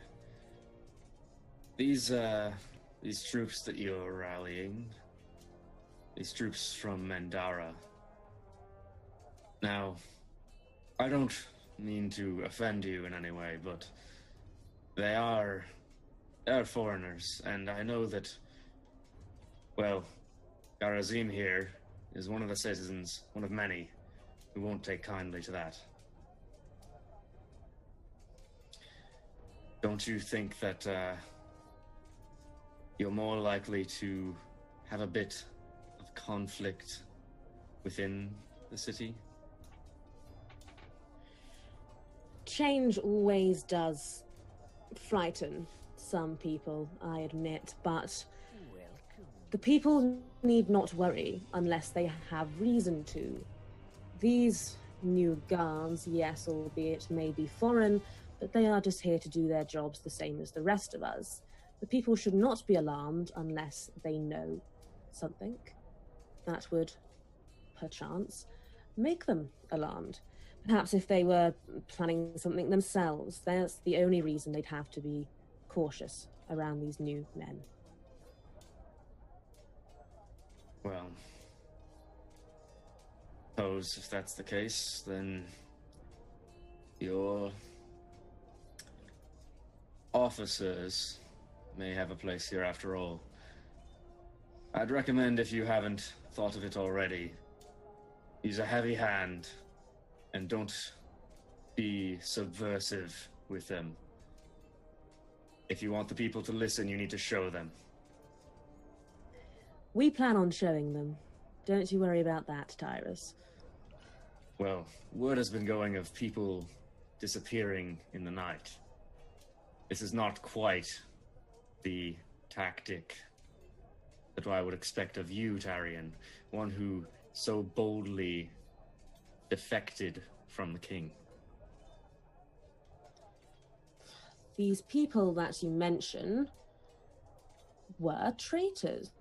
They sought to disrupt what we had fought so hard to create. What we all fought so hard to create. Did they stand trial? Yes, of course. Right. Really? And they were guilty. Okay. Were they allowed a defense? Suppose as good a defense as they could have. Okay. See, that seems a bit questionable, doesn't it? You know, taking people in the night and then throwing them into prison and then they disappear, never to be seen again. I mean, what happens to these people? Are they sent to jail? Are they killed? I've yet to hear of anyone being declared innocent after being taken in such a manner. I don't believe it is quite your place to be asking these questions, gentlemen. I do not mean to offend. I simply wish to know your tactics so as better to serve you. If you're working in the night, I can provide you with daggers. If you're working in the day, I have swords and axes. We work when we have to. When we are called to a situation or a situation becomes known to us, we attend immediately. Whether that be day, whether that be night, whether that be God knows what hour. We will be there. Very well. And we will be there as well. To aid you, if need be. I am glad. It is nice. It is good to work together again. Do you, I wonder, Tarian, see any similarities between what you're doing and what the former king was doing? Flinrick jumps in and goes, perhaps if you had such problems with this, you should have fought for what you believed in, Karazim. Flynrix is a bit out of sorts Yeah. that he was denied, and that y'all are attacking his former officer. Yeah. Karazin meets his eye and says, "Clearly, the people that you fought for weren't the right ones. I didn't believe in them." Sometimes you have to pick a side. You have to fight and not skulk around. If you want to have a say, then you need to stand up instead of just sit back and watch. And Flinner goes, "If you need my services, I am your servant, Terian." And he, again, he's a little bent, so Flinrick kind of walks off back towards the castle. Yeah, Tyrant will thank you as you go, and he'll take one more look at Karazim, kind of very, very judging, quite a bit of a glare before turning back and heading back towards his companions. Well, that was fun. That happened. That did indeed happen. I cannot say we accomplished much, but, well, I mean, I've made a bit of gold, I suppose. It certainly seems quite suspicious and less mundane as I was hoping it to be.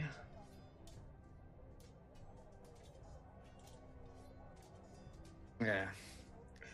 Well, Do we know when they're much suspicious going on here. Do we know when they're meant to arrive?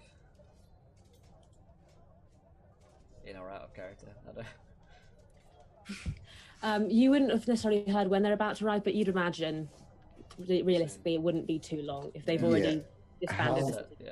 How used is this makeshift training ground? Is it like brand new, has never been used, or has it been used? I mean, you have soil turned up, obviously training has been happening on it, or is it like brand new? It's pretty battered, it's pretty used. Does this place look well guarded also? There are quite a few guards around, yeah. And it's walled in, right?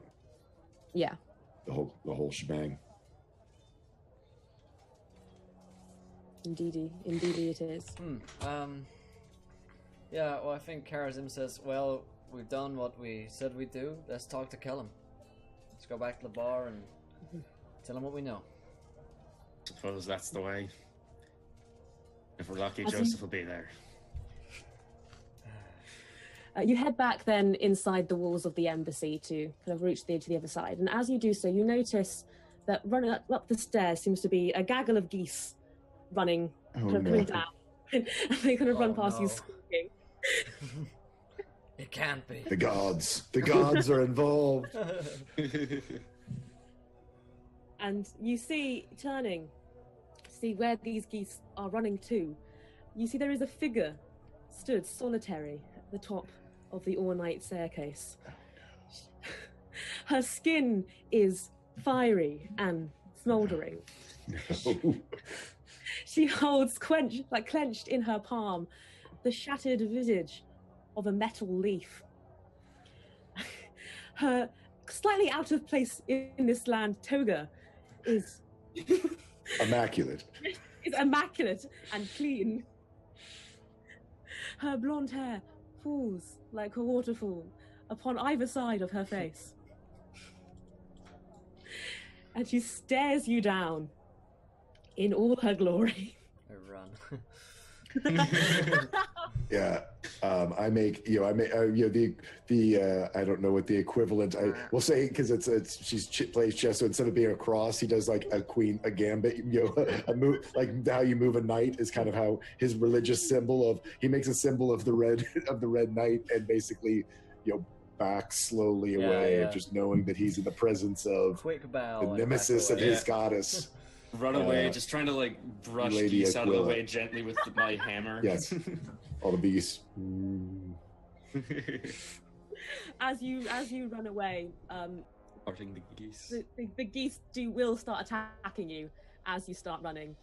But nothing that you can't really deal with, kind of pushing them off. They manage to get a few nips in here and there, but otherwise you manage to make it outside of the embassy, leaving the visage of the goddess Aquila and her geese behind you as you do so, as you run back into the city proper, not knowing if you might perhaps see Aquila again. Hopefully you have been spared from her judgment and her things wrath. here. That is troubling. Oh god. Remember when we were discussing what god system we wanted to use for this? I don't know why we just didn't use Aquila. Yeah, like yeah, I was Forgotten gonna Realms. say. Imperator, the Imperator. Truly, there's something wrong in that place. So what's I've never seen so many geese. I've never heard such honk. So one of the geese is still following you, running behind you. Ah! Smash with a hammer. No, don't kill it. Don't anger Aquila. You want to give me an attack roll for your hitting the geese? Oh god. Oh no. It's like God damn roll it. initiative. Roll initiative for the geese. What have you done? No. Is that 4 damage on your geese Yeah. attack? Let me find a goose in It's here, a- so The damage was in that one. there's no geese. What the hell, wizards? Fix this, wizards. It's Fix alright, this. I spoke to Chris Perkins earlier. He gave me Yeah. all the stats for geese, Good so man. it's all good. Thank you. Oh, The geese- I'm also gonna make this a menacing attack so that it's frightened and runs away, or it has to make a wisdom saving throw. It will do so. It will squawk violently and just disappear back up towards the embassy.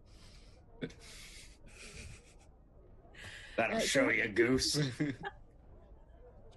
Back to your weird shiny lady. What are you doing? That's a sacred goose. Aquila's after you now. Sacred to who? I was gonna say now we're screwed. Yeah, campaign derailed. Yes. It's all going badly. From here. Turned out that the treason guards were actually going to be really nice guys, but now that we hit the goose, You've angered Aquila, and now you're over. All Yeah. over. I'm going to head back to Kellum. Yeah. Flinrick seems very thoughtful walking back. So you approach back to the tavern. You notice it's a lot busier than it was earlier, perhaps just because of the later hour of the day, perhaps because people are more than now than ever finding the need to have a drink to forget about everything that's going on currently in their lives. So people are getting quite happy in the tavern currently. And you see both Kellum and his granddaughter at this stage will be behind the bar.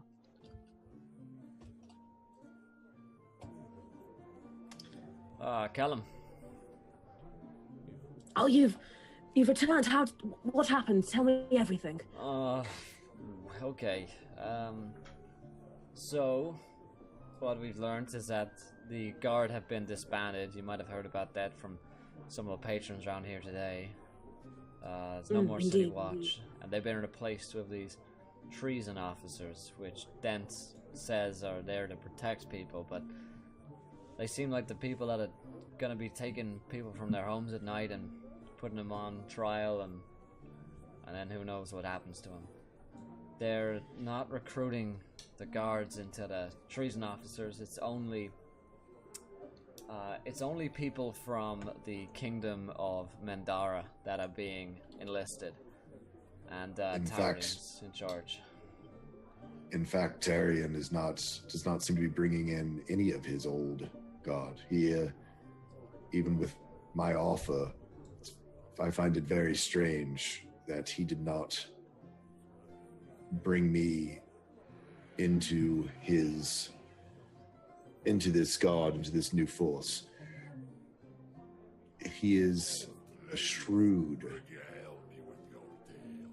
commander, and having willing veterans, turning down a willing veteran to serve under him does not seem like him at all. Yes.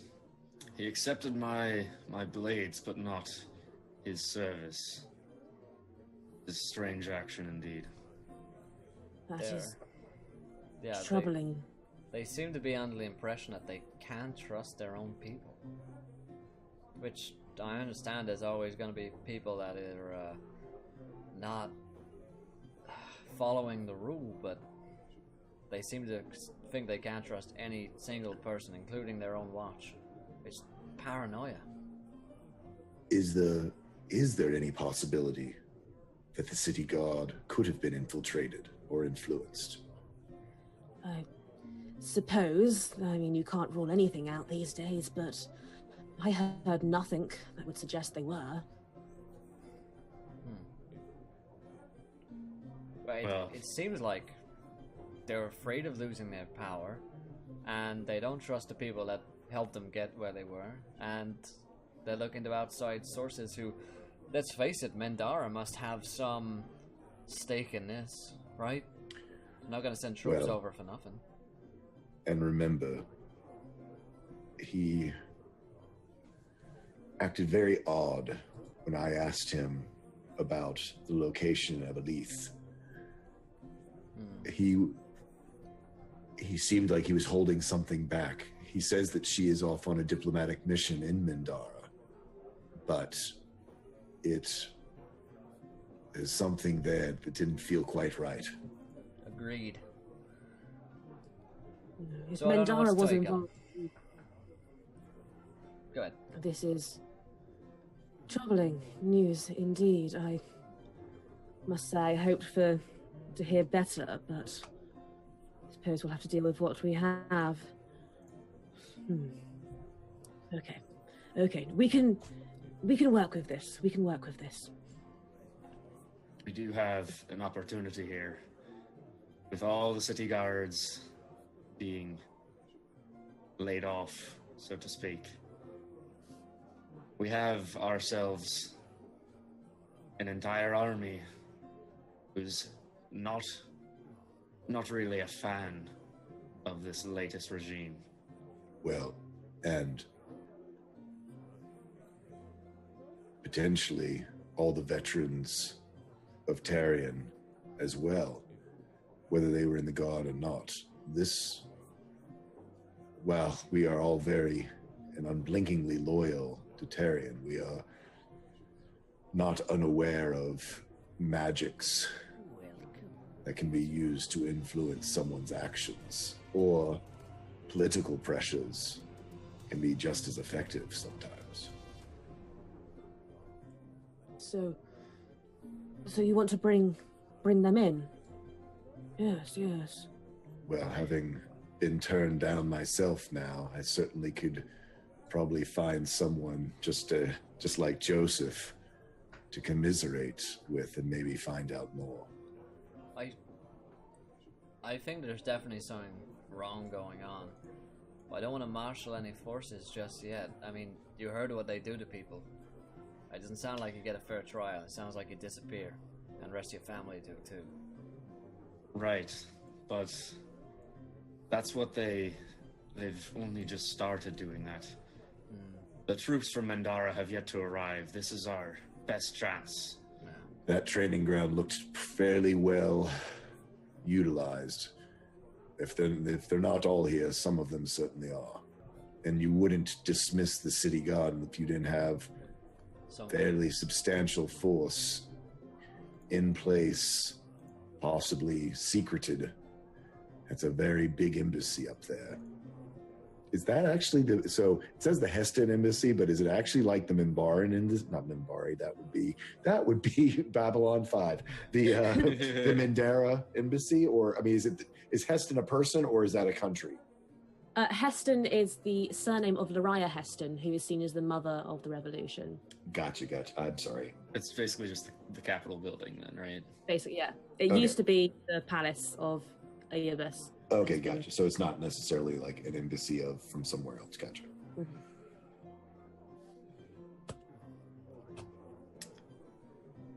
So, well, we're low on options, but I think it's best if we were to start working now to rally people against this force. If you talk too much, Tyrus, you could find yourself not in a position to be helpful when the time comes. It was being outspoken that got people disappeared before. The best way to quell a revolution is to nip it in the bud. Right, which is why we must speak out now, before it's too late, before people get too fearful. I want to know why they're doing this, so. I want to know what is their motivation. If it's something that can be avoided in the future. If we just overturn the government again, what's to prevent it to happen if there's an outside influence happening here? Right. We must think through this. If there's something going on with Mindara, or I don't know, with the system as it is in place, which just corrupts people. We've had a king, we had a new series of rulers which Tyrant is about to overthrow. There must be something going on. It sounds like they're in it together, though. Dent and Tiris, certainly. We don't know about... You told me her name. Loria. We know Alith is missing, but maybe Loria has some insight into this. Yeah, maybe so. There's who's the scholar? That's Loria. Loria, yeah. So I'm thinking. I think, from what I heard, Her knowledge is legendary. Yeah, out of the group of them, seems like the most learned, perhaps the most peaceful as a scholar. Doesn't strike me as something Loria would get up to. Treason officers. She'll have studied history, and that kind of thing never really goes down well, from what I've heard. I think finding them might be the key to learning exactly what's going on here. Maybe Loria protested against the other three. Maybe the same thing happened. Has gone missing on this diplomatic journey. Yes, but I mean, unless something has changed, Loria controls the treasury. If you're bringing all these people in, someone's paying for it. Well, and there's an old draconian saying, follow the money. Not if she's dead. Has she been seen? Do you know, Kellum? I can't say I've seen her myself. They tend to not come out to the public eye too much these days. Where does Loria, usually stay? Usually up at the old embassy. That's where all the four. Is that where all the four stay? Yeah. Do we know if she's been seen? Do you have any contacts with the servants or potentially people who came down from the embassy? Just let's start with, is she alive? Well, I can certainly get some people to ask around. But I don't have that information on me right now. I can only hope that she is alive and well. She was a good one. I'm a bit concerned about the people of Mindara. Tell me, Kellum, have you seen any of them around here? Have any of them patronized your bar? Perhaps they might have some insight into what's going on here. Well, I suppose there's always some people from Mindara around. They come visit the city quite often. Anybody new, perhaps? I'm not too sure. I'd say in the past few weeks or so, there seemed to have been more than usual, but nothing I really took note of. Just a question. If you're coming from Mindara, they are going to be the Minbari in my brain. The Mindara, would you come by ship or would you come by land? Or both? Is it across the sea? Ship, but mainly land. Okay. I was just saying we could check the docks. If people are coming in, that would be a good way to see. Is there, is Mindara's to the, I think you told us, to the west, to the east? To the west. For a few drinks, guards at the gates usually have very loose tongues, so especially ones that have been recently laid off. That might be a good place to start. If there's been new traffic, or even increased traffic through the gates. Might be an indication. Well, actually, first I can ask this question: are there gates to the city? Are there customs gates? I mean, how, if you're coming to the city, is there any checkpoints or waypoints, or is it pretty much just an open city? There will be a first main gate, but not much else from there. The city itself is mainly walled in, so they only really needed the one main gate for security. So, right. Also, so they're to the west of us. So on this map, like to the west, like the embassy is the westernmost thing, and then it's just land. Is that like further to the west of there on the same landmass? Is that Mindara, or are they like off on a different? Yeah, would they be like where's the main gate? Like down, like on that north road that comes in, or? Yeah, down by I can't figure out how to click on the thing, but if you follow the docks and you head, perfect. It's not working. Never mind. But if you follow the docks, down to the market square, and then you head on to the right, that path, that will take you to the main gate. Yeah. Okay. Okay. So even though they're to the west, they basically have to swing around to come in type idea. Yeah. Gotcha. Cool. So yeah. Well, and that's kind of where we are, isn't it? Because that's where the festival was, is that kind of area. Yeah. What do we know about like the politics of Mindara? Like, do we know anything about who their leader is? Or... You could roll me a history. Roll me a history. See what you know about your neighbors to the west. I know literally nothing. I'll give it a try. They're to the west. I always saw them coming from the east. Hey. Nailed it again, man. Yeah, the half orc who he has been reading a lot when he's not fighting. Exactly. He knows He's a scholarly orc. Make love, not war, man. You would know that there's a king of Mindara, no queen, just a king, called Andres Lahota. Andres, what a good name. Andres Lahota. Lahota, I love it. We'll see. We'll see like this, Andres. So yeah, Yeah, fair king. He seems to be quite well liked by his people. Okay. And this is, how was he elected after their bloodline was interrupted? How you were saying that there was no heir, so was he elected? Was he, a cousin of a cousin, or what? How did he come to power? I'm sorry, I know nothing. I rolled a 2. What tall school? So, Karazin would know that the Lahota bloodline stretches back a long, long time. They were a very noble family in the year where the Saran family fell from power due to lack of an heir, that they had nobody to carry it on. And so the nobles of the Lahota family, they took the mantle. And from there, and haven't really looked back since. Peacefully? It was a peaceful transition? Peaceful transition. So the S name handed over to the Lahotas. So these guys sound kind of chill. Yeah. Well, all right. And we know, and I think we all kind of liked and trusted. Elith. Yeah. I'm terrible. I know I'm terrible with names. Elith. Yeah. I mean, she is Mindaran, right? Yeah. We liked all of them before. Terian seemed cool. Well, you guys liked them. I mean, so just delving into history. So I asked Karazin.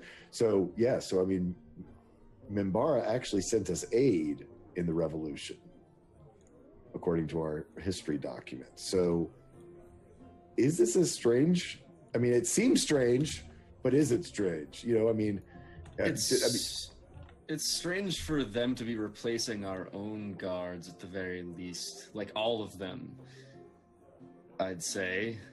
Yeah, I mean, that definitely seems weird, but the fact, it's not as odd of, it's not like we called Mordor to come bring us orcs to replace them. I mean, the Mindaras are Saruman, what's going right. On? My fighting. Oh, sorry. My thought. No offense, Karazin. My thought is more Perhaps Mandara has some stake in this. Perhaps they sowed the seeds of our revolution because they wanted something that we have. Democracy. This is not perhaps a new force of our own, but instead an occupation. Can I throw in something from my very belated questionnaire that I sent you today, Louise? You can indeed. What are you? Which one? What part are you throwing in? This is my secret that I know. So early. Secrets. Hang on. I need to find your secret. Where did I put that secret? Where did I put these secrets? Secret. I can't hold all these secrets. Yes, indeed, you can. Bring in your secret.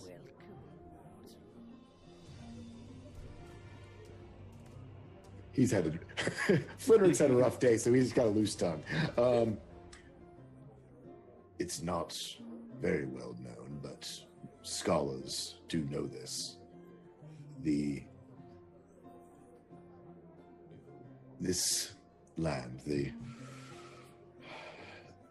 Sindara specifically, sits on a juncture of magical energies.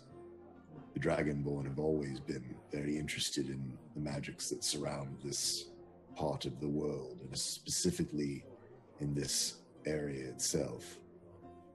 I don't know if it has anything to do with what's currently happening, but perhaps there is something that Mindara needs or wants to try to control for some new reason. In fact, maybe this was their plan all along. Earn our trust, and maybe something forced their hand to not be as subtle as it once was. They must have some influence over our leaders. You know, must be something going on. Well, we know we have Elith, who is one of them. Of course, they have influence. Magical but energy. What's the motive? Magical energy can take many forms. It can. The nature of this does matter. If Perhaps. it were to be something influential, if it were something that they could harness, perhaps they could change the very wills of the leaders here, given enough time. Well, we have ourselves seen two manifestations of magical energies on this very day. My people have a very old saying, beware the geese of March. Sorry. You Dragonborn have got a lot of odd sayings. Yes, we're an old people. We're very superstitious. I've heard that one. That one's a true saying. You Yeah, have to true saying. Watch out for the geese. When the geese Yeah. fly, the men will die. I give Tyrus we the have eyes. We have a strict no geese policy in this tavern. Yes. Where the geese lead, flaccid eels are soon to follow.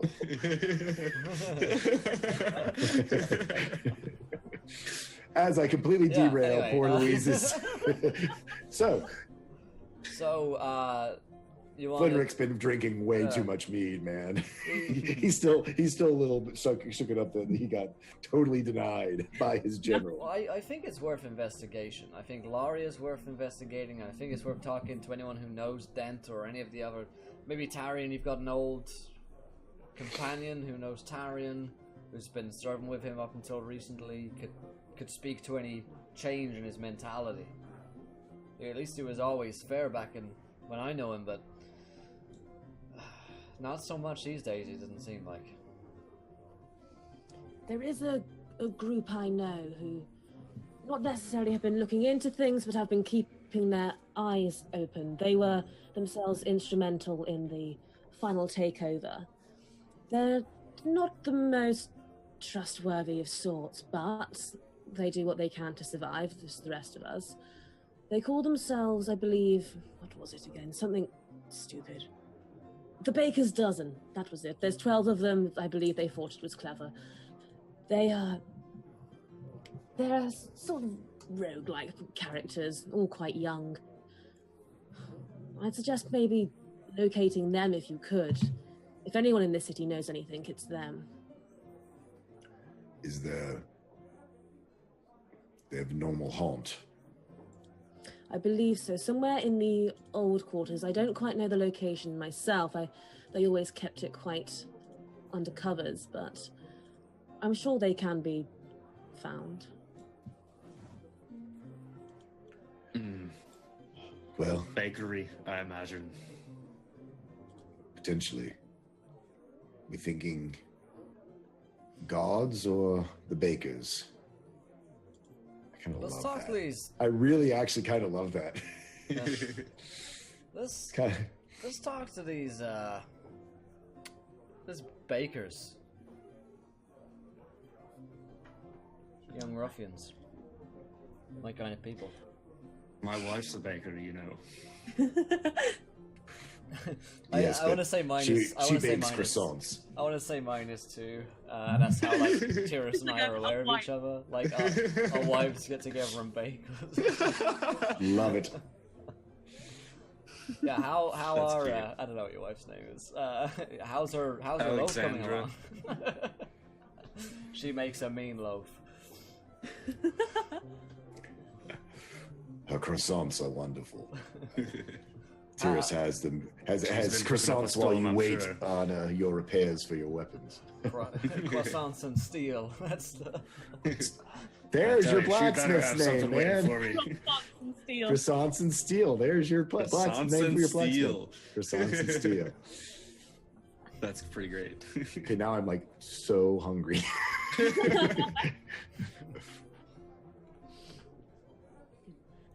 So Yeah, I suppose yeah, if you- let's, where can we find these bakers? I suppose head to the old quarter. It shouldn't be too hard to locate them.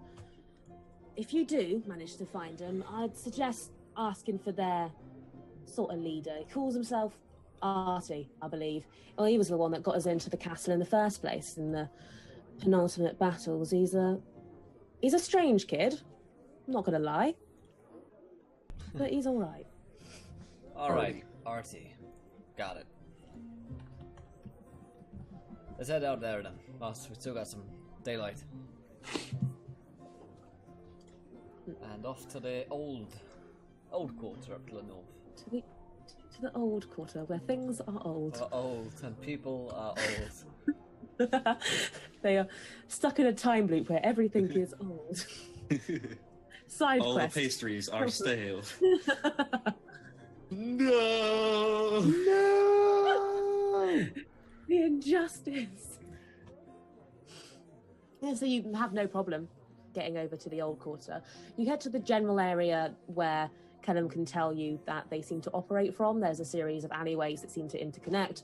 There's a few abandoned stores. You don't really see anybody around currently, but this is where you imagine they would be. I smell for baked goods. Yeah. I can smell a croissant down here.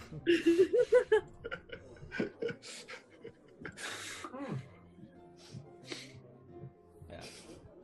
I want to ask around for Artie, I suppose.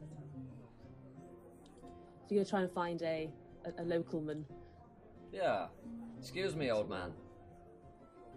It's the old quarter after all. Greetings.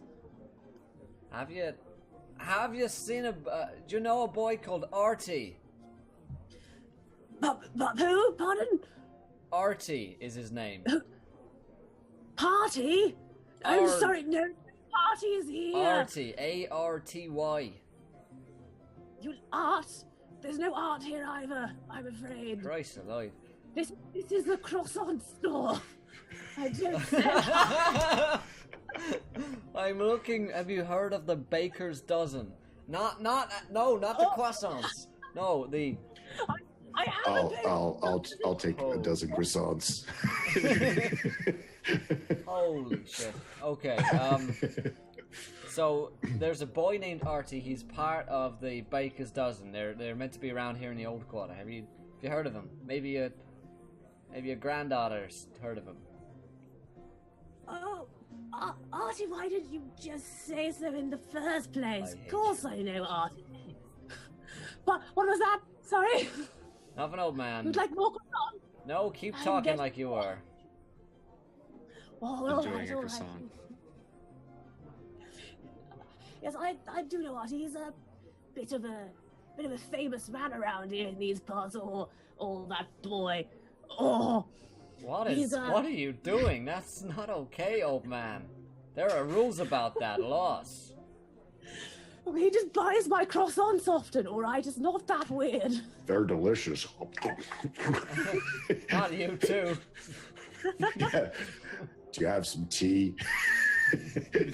Hang on, these are geese croissants. Dun, dun, dun. No!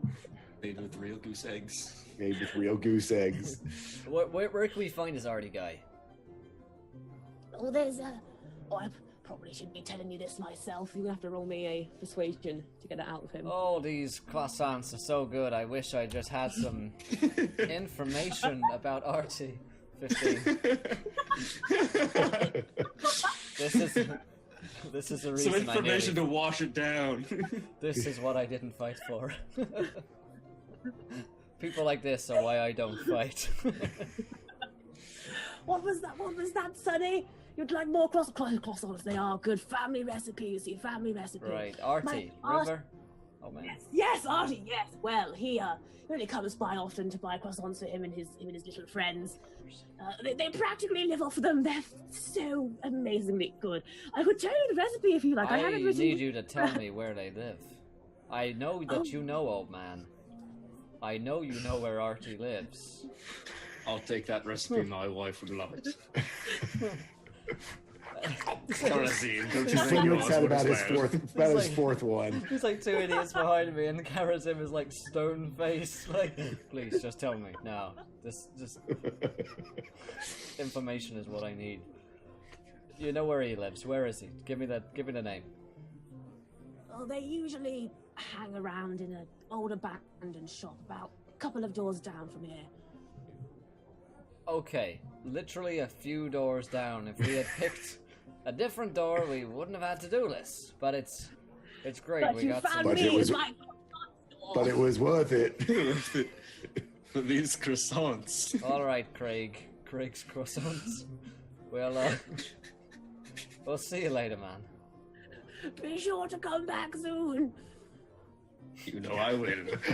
Fenric leaves a gold on the counter and takes a couple of croissants to go. Same.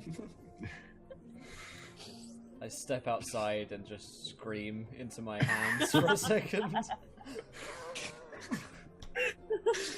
Karazim, I don't know why croissant will make you feel better. Don't tell me that is an old draconic saying. A croissant My a day ancestors keeps used the to say a doctor croissant will always make the day seem a little brighter. Okay, yeah. By next episode, Flinrick's going to be a totally different person. Croissant a day keeps the rebellion away. In a way, yes. My good friend Yana told me. Let's go 2 doors down and knock on on Artie's door. Because I'm sure they're just going to come to the door. Their secret. Does it have a sign that says secret hideout on it? It's going to be Artie's mum, and he's going to be like, "Are you one of Artie's friends?" So we're like, "Can Artie come out to play, please?" Awesome. We'll offer her a croissant and she'll just let us in. Yeah. It's like secret hideout, no guards allowed. It's like printed on the door. I rat-a-tat-tat on the door. You hear no response. I knock again after a polite amount of time. Roll me a perception. The password is croissant. I was gonna say we've got a baker's dozen of croissants here for someone. 6. I can't see. Croissants, a dozen croissants. Delivery. Yeah. Croissant. Croissant delivery. On a 6, you don't seem to hear anything from inside the building. No one seems to care that we're offering croissants. I try the door. Is it locked? It appears to be locked, yes. Well, either that old man was crazy and didn't know, or they're not home. If you wanted to try the croissant angle, you can give that a go. Oh yeah, should I roll? We definitely will take the croissant deception or angle. persuasion? Karazin Dent for fear that it'll work. I do have croissants, so I'm not lying. We just entered into like Renaissance France. I was gonna say. That's the old quarter. You can roll me a deception or croissant delivery. I shout into the door, 24601. 14. That's quite a good number. You do start to hear some kind of shuffling from inside and quite muted voices. Somebody appears to be approaching the door. And after a moment, the door slightly cracks open. It doesn't swing open; it cracks open slightly, and you see the half of the figure of a girl. She looks quite young, probably about maybe 15, standing at the door looking at you. We've got some croissants here. Yeah, We thought we might like to join. might have a baker's dozen of them if you're interested. If you know what I mean. Wink, It's wink.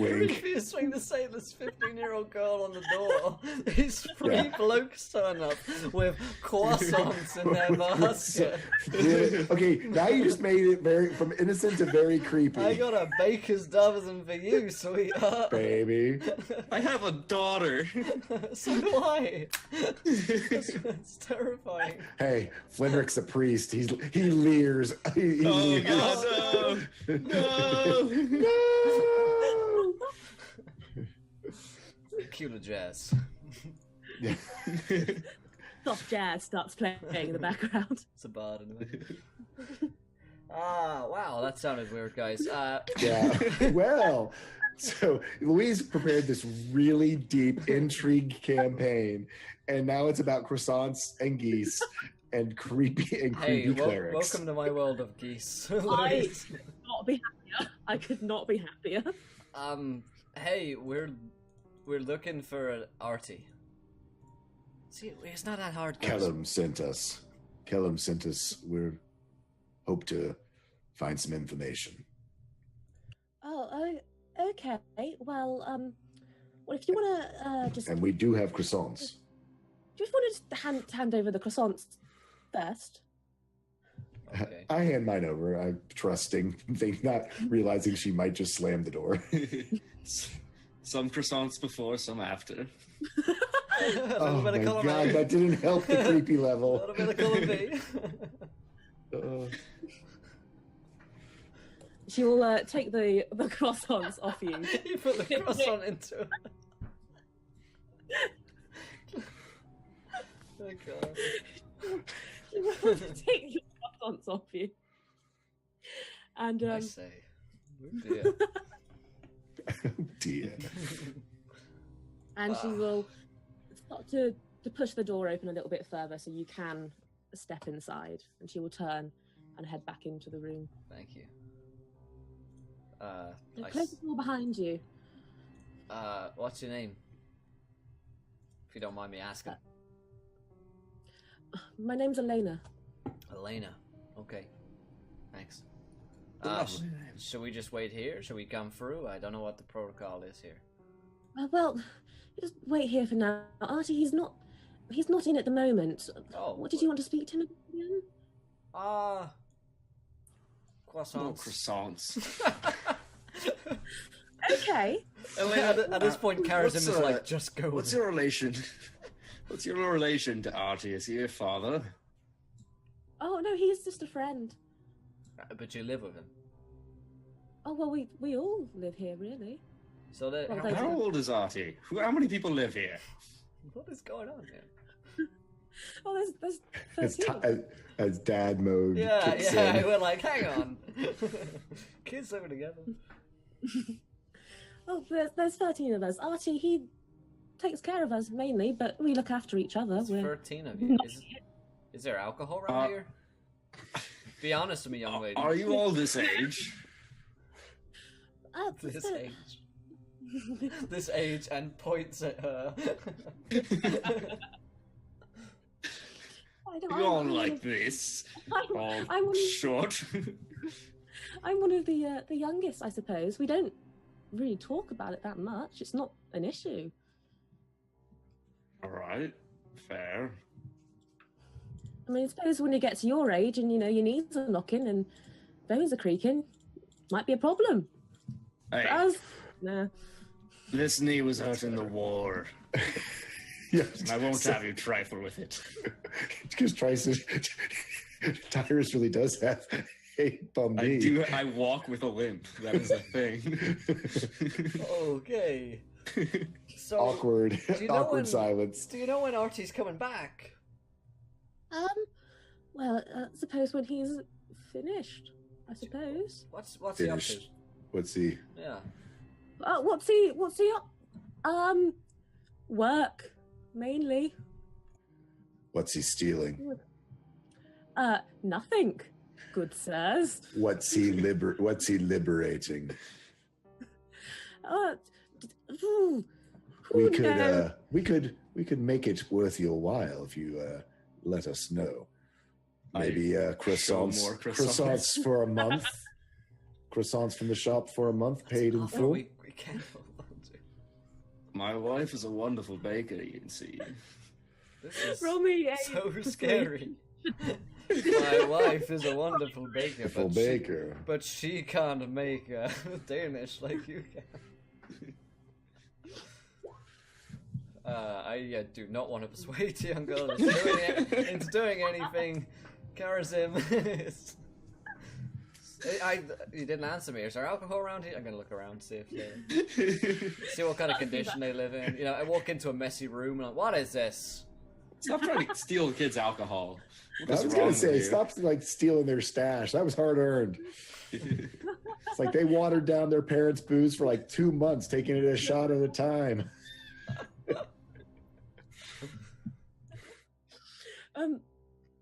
On a 12, she'll say, thank you, sirs, but I can get my own croissants. All right. Archie's out right now, but you said there are 13 of you. Are any of the others in? I think so. I think a couple are in the back rooms. Well, let's go see him. Let's go see if they know anything. Just anything to avoid this situation. The three of us in this hallway. Let's just go. Yes, let's get all the like 6 foot something old men out of this room with a 15-year-old girl. She will request that you leave her all of the croissants before you head through to the back rooms. I leave all, but I take one for myself. Very well. One for the messenger. That's what my people always said. So you head through into the back rooms, and if you all want to roll me a Perceptiano. Yeah, we're here to ask. We're just talking to each other in a group chat. What are we here for? We're meant to talk about. Yeah, I'm so caught up in croissants, I forgot what they told us to ask about. It's like, are we asking about whether Mindara, right? Or we are Lorien, or Loria, Mindara? The source of the magic that lies under this city comes from the croissants. It's the water, man. The water is magical here. It's like in Philly.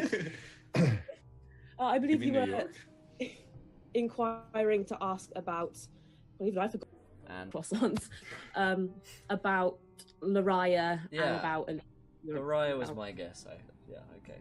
Do they know anything? They're roguey types. They might have heard something. That sort of thing. Okay, yeah. If she's alive and still around, that's right. Yeah. Okay. Whether she's even still alive. Okay. It's been a long day. So It's been a lot of croissants. A lot of croissants down a hatch. So yeah, I'm gonna head into the next room and introduce ourselves. Yeah, look around, see what sort of scope out the people who are here. Are they? Okay. Yeah, are they the same age? You head Sounds into the so back room. There are about 3 people currently in this room. One of them is just reading a book. They look up when you come in and look a bit surprised to see you. The other is counting coins in the corner, and the third, Karazim, you recognise to be your daughter. Oh, Oh Polly! shit! Polly! What are you doing here? Hi, Dad. What the fucking gods are you doing here? I was just stopping by. Stopping by, is that it? Yeah. You know it's after hours. You're meant to be in bed, young missy. I thought I'd bring you guys back some croissants for breakfast. There are no croissants here. All the croissants are in Terrace's hands that he's about to feed to the listen, this is beyond the point. You're out of bed, out of hours, and does your mother know where you are? Yeah. I told her I was heading out. Heading out, is that right? Heading out where, did you say? To see some friends. And I am seeing friends. Right. Well, you didn't mention to her that your friends were this criminal organization of young ruffians living with each other in God knows what kind of state with who knows how many croissants around here. Dad, you're embarrassing me. Come on. Well, I'm quite embarrassed. I have to say I'm quite embarrassed myself. Gentlemen, I'm sorry. And I say I have to escort this young lady back home now. Dad, You go do what you must. I tell you what, before we go, we might be able to plumb her for some information. Before you go, have you heard of Laria? Anything about Laria? We're trying to see if... Yeah, she's okay. So, hang on, Dad, let me just get this straight. You want to take me away from my friends, but also to tell you everything I know. Is that Correct. right, Dad? That is right, as my duty as a father to to interrogate you and take you home. It's not safe here. You know what, Dad? I am tired of you just controlling my life, and I've had it up to here, to be honest. With Controlling your life? I'm looking after you. People are going missing at night. They're being taken away and they never come back. Yeah, and I'm safe here. You're not safe here. All we had to do to get in here was offer some croissants, and they let us in. Yeah. How much of a criminal gang Could do have you been guys anyone. think you are if a croissant opens the door? Look, Elena's new, all right? Elena's new. Right. Well, I tell you what. You're old news. Your Atlas gang is now a baker's 12, and I'm sorry if it seems unfair, but you've been lying to me and your mother about where you are and engaging with potential criminals. I don't know what these people get up to. You haven't told me about any of these friends.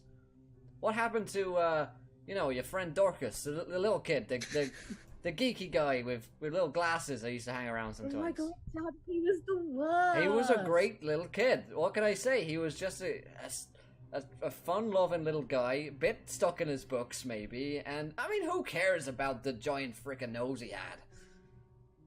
God, but Dad, he wanted to play revolutionaries all the time. It was embarrassing.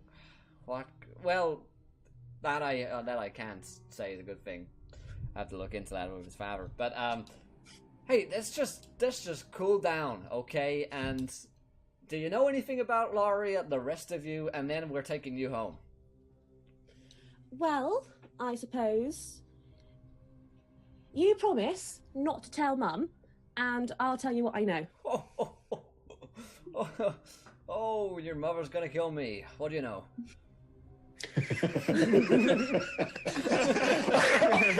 That was awesome.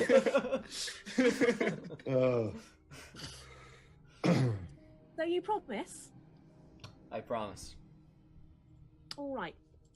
Well then, she'll flip out a book that she's had. She seems to have been taking notes on a few things that have been happening in the city lately, and she kind of rifles through them until she finds one of the more recent sections.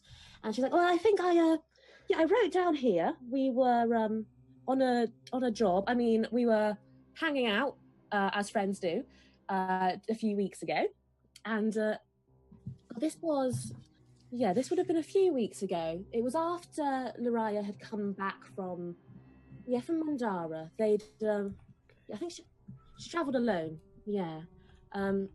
She came back a few weeks ago. I don't know if I've seen her since, but she seems to be on some kind of mission. She certainly seemed agitated.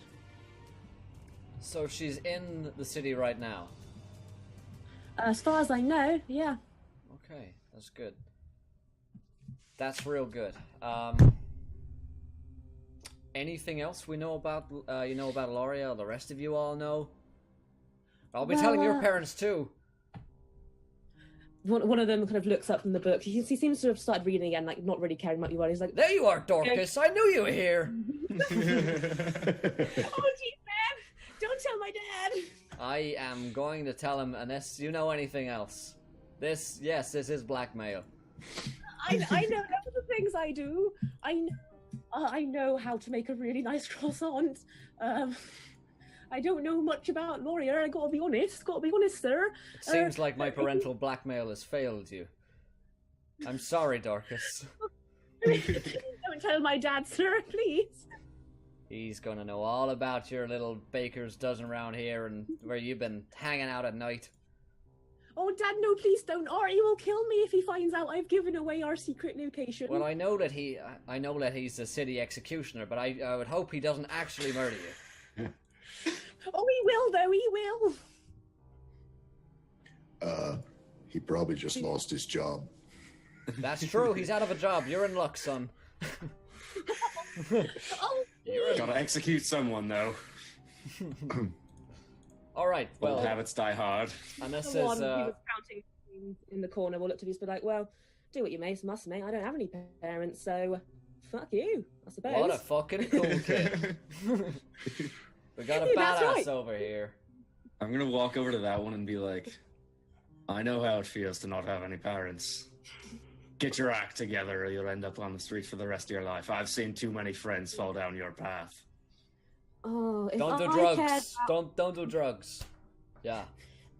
If I cared about what old men had to say, mate, I'd have gone to the bloody festival, wouldn't have I? Well, it seems like you do listen to the old man down the road to the croissants, and I am quite concerned about him. Listen, none of you have seen my girl Selena around here, have you? Be honest, Polly. Be honest. I swear to Leo, all of the gods. No, I haven't seen her around here at all. Can I insight that? I whisper in. Go on, say you saw her. Terrible. She's our leader, actually. She's the worst of us all. That's right. Okay, well, there you go. Don't do croissants, kids. That's right. Yes, the doctor. Has Selena been here? No, sir. No, she hasn't. And she's telling the truth. She doesn't seem to know. Okay. Selena is not part That's of good. this. She had made it out here. And I don't know what I would do to her. All right. Well, and her mother for letting her out. Wow. Okay, there, Terrace. I hand Tyrus a croissant. Let's all calm down. The coin counting kids is like, see, this is why it's a good thing to not have parents, because they turn up like that. Wow. Do you know where Artie is? He's on a job. Where's the job? Oh, how should I know? He might be in trouble.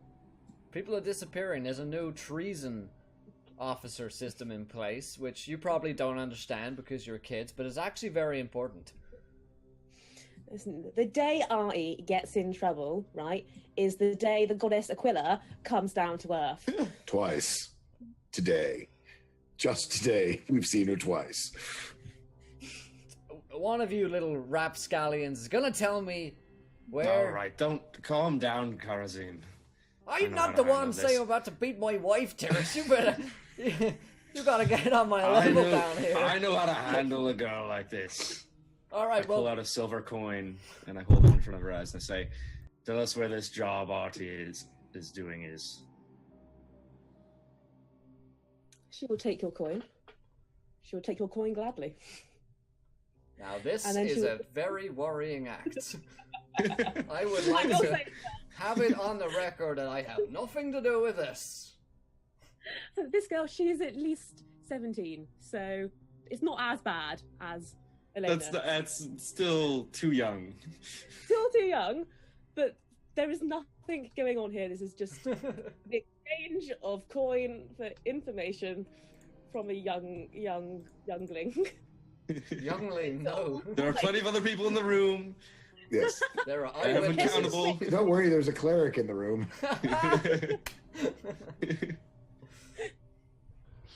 Oh. Yeah, she'll take your coin and she'll pocket it, and she'll say, "What part of I don't know do you not understand?" The don't part. Then I'll repeat it. I am unsure of his whereabouts. He doesn't tell us where he goes. We don't tell him where we go on our jobs. It's safer that way. The whole shebang. He'll be back soon, I imagine. Well, we'll just wait here. I look to Karazim's daughter. You seem to be the note taker, the collector of all the information. I give her a proud look, and then I remember I'm a father. Yeah. Is there anything that he's going to know that you don't know and have in that book?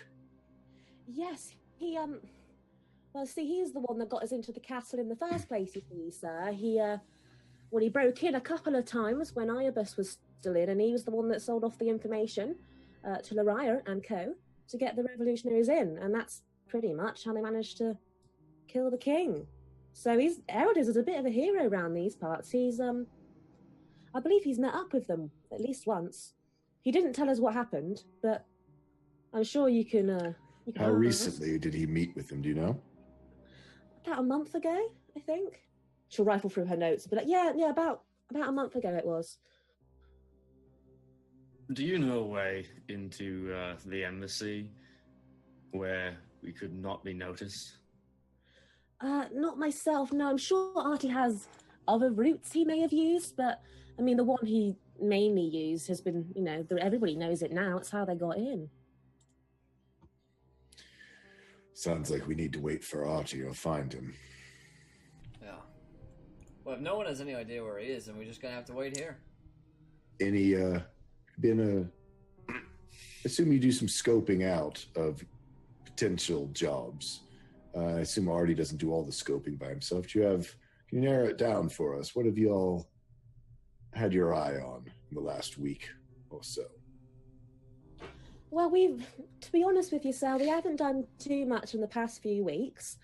Mainly just and she'll kind of look to her dad and then kind of drop her voice down to a whistle, still so that you could hear, but she likes to think that she's being a bit more secretive. Yep. Well, there's just been, a few takings here and there, just to keep us going. Well, you see, most of us, not myself, obviously, but I mean, they don't have anywhere else to go, and this is all they live off. So we do what we can, keep everybody all right. But with this whole new situation with all the guards leaving and that, well, it's kind of a win some and lose some situation, you see, because not only will there be less consequence for what we're doing, but be more competition too. So I reckon we're going to need to have a bit of a meeting and figure out what we're going to do from there. No meetings, no. This whole criminal thing is over, young missy. You're grounded. You can't ground me. Are you not my daughter? Are you a different girl? Oh, okay. Okay, if you are my daughter, then I ground you. If not, then I stay far away from you, and I've got nothing to do with this. Don't you know your own daughter, Dad? Jesus, this is why I don't know. I don't know anymore, honestly. I don't know. I thought I knew you, but you've been a big disappointment. Sounds like to me she's been taking care of a whole group of people who have no other way to stay alive, and the wherewithal to keep up to date with everything that three of us don't know, and maybe the rest of this city doesn't know. All my life, I've taught her how to avoid any form of criminal justice system, along with any form of trouble.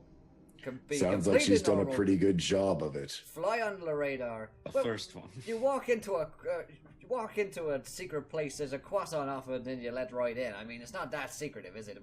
I asked an old man in a croissant shop, do I know where the bad guys are hiding? He said, 2 doors down. And then I went there, and they were there. So, young Missy Polly, whilst I admit that what you've been doing isn't strictly terrible, you're definitely in trouble with you and your mother. With me and my mother. No, me and your mother. Wait. Grandma's gonna be angry too. You said you wouldn't tell her. Yes. Yes, I did. There we go. I'm still deciding on whether or not to hold up my end of the bargain. At least I'm doing something, Dad. We've talked about this. And yeah, I do the, I have another croissant and watch how Keros's going to answer this. Popcorn. We talked about this, and now is neither the time nor the place. So let's wait. I think it's precisely the time and the place, Dad. No. I mean, you go around saying that you're all for the people and doing things for the people. No, I do not. I don't give a shit about the people. All I care about is me and my family. And that's all that matters. The rest of you can all go to hell for all I care. Sure, it sucks when there's other governments in place killing everyone, but as long as I fly under the radar, that's all that matters. I don't have any illusions of grandeur like you young folk do. After this revolution comes, you'll know. If you cared about me, Dad, then you'd care about what I care about. And I care about helping people, unlike you. Wait a second, there's someone on your lawn. Get off the lawn! Get out of my yard! Alright, sorry. Anyway, that's not getting us any further to meeting Artie. Let's wait for him outside, away from these lot, and see what we can... See if he turns up. At that moment, if somebody would like to roll me a perception check. The croissant comes alive. 15. 15? Oh man, your roll today sounds cool. I know, 8. I'm enjoying my croissants and watching Karazim squirm too much. His daughter's fiery. She's got a plan, got a gang. It's great. Right? This is better than the theater. That's what my people used to say. On a 15, you hear the main door, open. I think we just kind of wait. I'm gonna look for them to come to us. Elena, there's someone's got the door. So I didn't. Elena, there's someone on the door. Are you gonna? Are they knocking or did they open it? Sorry. The door's open. Oh, if they opened it and poke my head around the corner. You see, as you poke your head around the corner, there seems to be relatively tall for his age. You can't quite place his age. You can't see his facial expressions. He's wearing a jester's mask. But you place him to be perhaps around 17. He's got quite a long, slightly regal-looking coat on, but with many pockets, and looks almost like a harlequin. He has the Joker's arm mask kind of very much attached to him. It's like sewn on to a hood that he's wearing over his head as well. And he stands in the doorway looking at you. Karazim's first remark is he shoots a glance. He's going to shoot a glance at Polly and say, "Tell me you're not dating this guy." Oh, no, I wish, but no. Oh, shit. I say Dorcas is a nice kid, and I look back at the jester guy. And I believe that's where we're going to end today. Damn! Look what the cat was great. That was too much fun. That was that got out of control. Oh my god. Man, so that's what we're going to be wrapping up tonight's episode of Tyrant's Thrall, episode 1, everybody. If you enjoyed it, please do let us know in chat. And if you haven't followed us yet, hit that follow button and join us. Tomorrow is Wednesday. We've got a whole new campaign, Wayward Tide, starting at 1 p.m. EDT, and then 4 p.m. we've got our D&D one-shots for a 1-year celebration full-time on Twitch. But yeah, let's go around. Let's talk about if we enjoyed today's show and where we can find you guys online. Let's start with our DM for tonight, Louise. Hello. Aloha. Hello. I properly enjoyed today. It was really good. It was the my first time DMing for your lovely selves at Encounter Roleplay, but not my first time DMing in total, and I really enjoyed it. Things, they did get out of hand, but in the best possible way, I feel. Yeah. No, it was A star, and I loved that Aquila came back. Like that is the best. Like she's never going. She's always going to be there, and now she's been angered as well. Yeah. I did hit that goose. Don't hit the goose. Never touched a flaccideel. Never hit the goose. Saying No. never hit the goose. Yeah, don't whack the goose. Yeah, Really gets my maybe goose. the Dragonborn are descended from Romans. Maybe that's how that phrase comes about. Oh man, fantastic. If you Yeah, go want ahead. to find me in the interwebs and many places, you can find me on Twitter, where I do fun things always, because as you can tell, I am such a fun, amazing person. So you're gonna want to keep up with me, Don't obviously. say yourself short, Louise.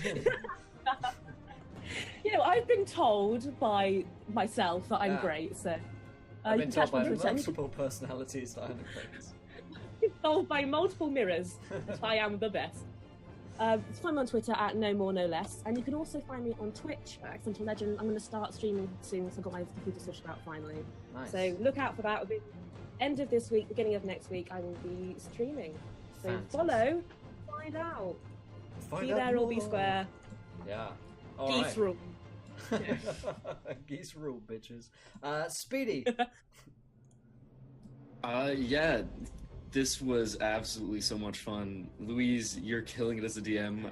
I like didn't know what to expect going into it, but this has been fantastic. It's been just like so much fun. I feel like Imperator was a lot of fun for the monumental political dramas and for like the ridiculousness of it. This one has some of those same aspects, but I feel like we have a lot more freedom to just be ridiculous in this as well. Yeah. With the croissants and the geese. It's been so much fun. So thank you so much for that. And I loved like just starting out, trying out this new character and everything. I think we have like a good dynamic going on here of like wanting a revolution, not wanting anything to happen, and like wanting to take things slow and like change things peacefully. And like I think we work together pretty well with that. We'll see what Josh does to absolutely mess that up. Yeah. Oh, God, Yeah, I was Josh gonna say. Gordon. So was Josh Joseph Chen?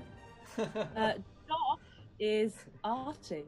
Oh no. No. What?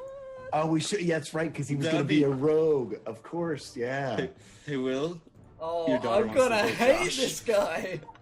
I'm gonna Dude, that's hate of this- course you are. It's Josh. Oh man. It's And yeah, your daughter has a crush on him. Oh my God. Over again. Oh, Wow. of course that's him. I'm going full Jester's mask. Harry Potter parents locking her in the Oh God. staircase. The Oh, Dursleys. God. Yeah. Fuck me. Shit. But yeah, Of course he is. So much I thought he was the Of drunk, course. but no, No. he's gonna be. He's the punk kid. He's the puppeteer or something. Oh my God. But yeah, that'll be exciting. But yeah, thank you so much. This has been great.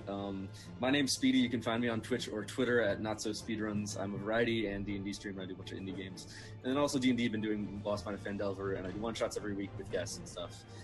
So if you want to play D&D on Twitch, just hit me up. There's a link on my Twitter and everything. So yeah, thank you. It's been great. Fantastic. I've ended Don't up touch the playing. last deals. Yeah, I've ended up playing Liam Neeson for a second time. I didn't mean. Oh man. I didn't know it was gonna happen. I sent Louise a little DM saying maybe my daughter's involved with these guys, and she's like, "Yeah." I'm like, "Fuck." Oh man. Yeah, there she is. There she is. Oh look. Tour school.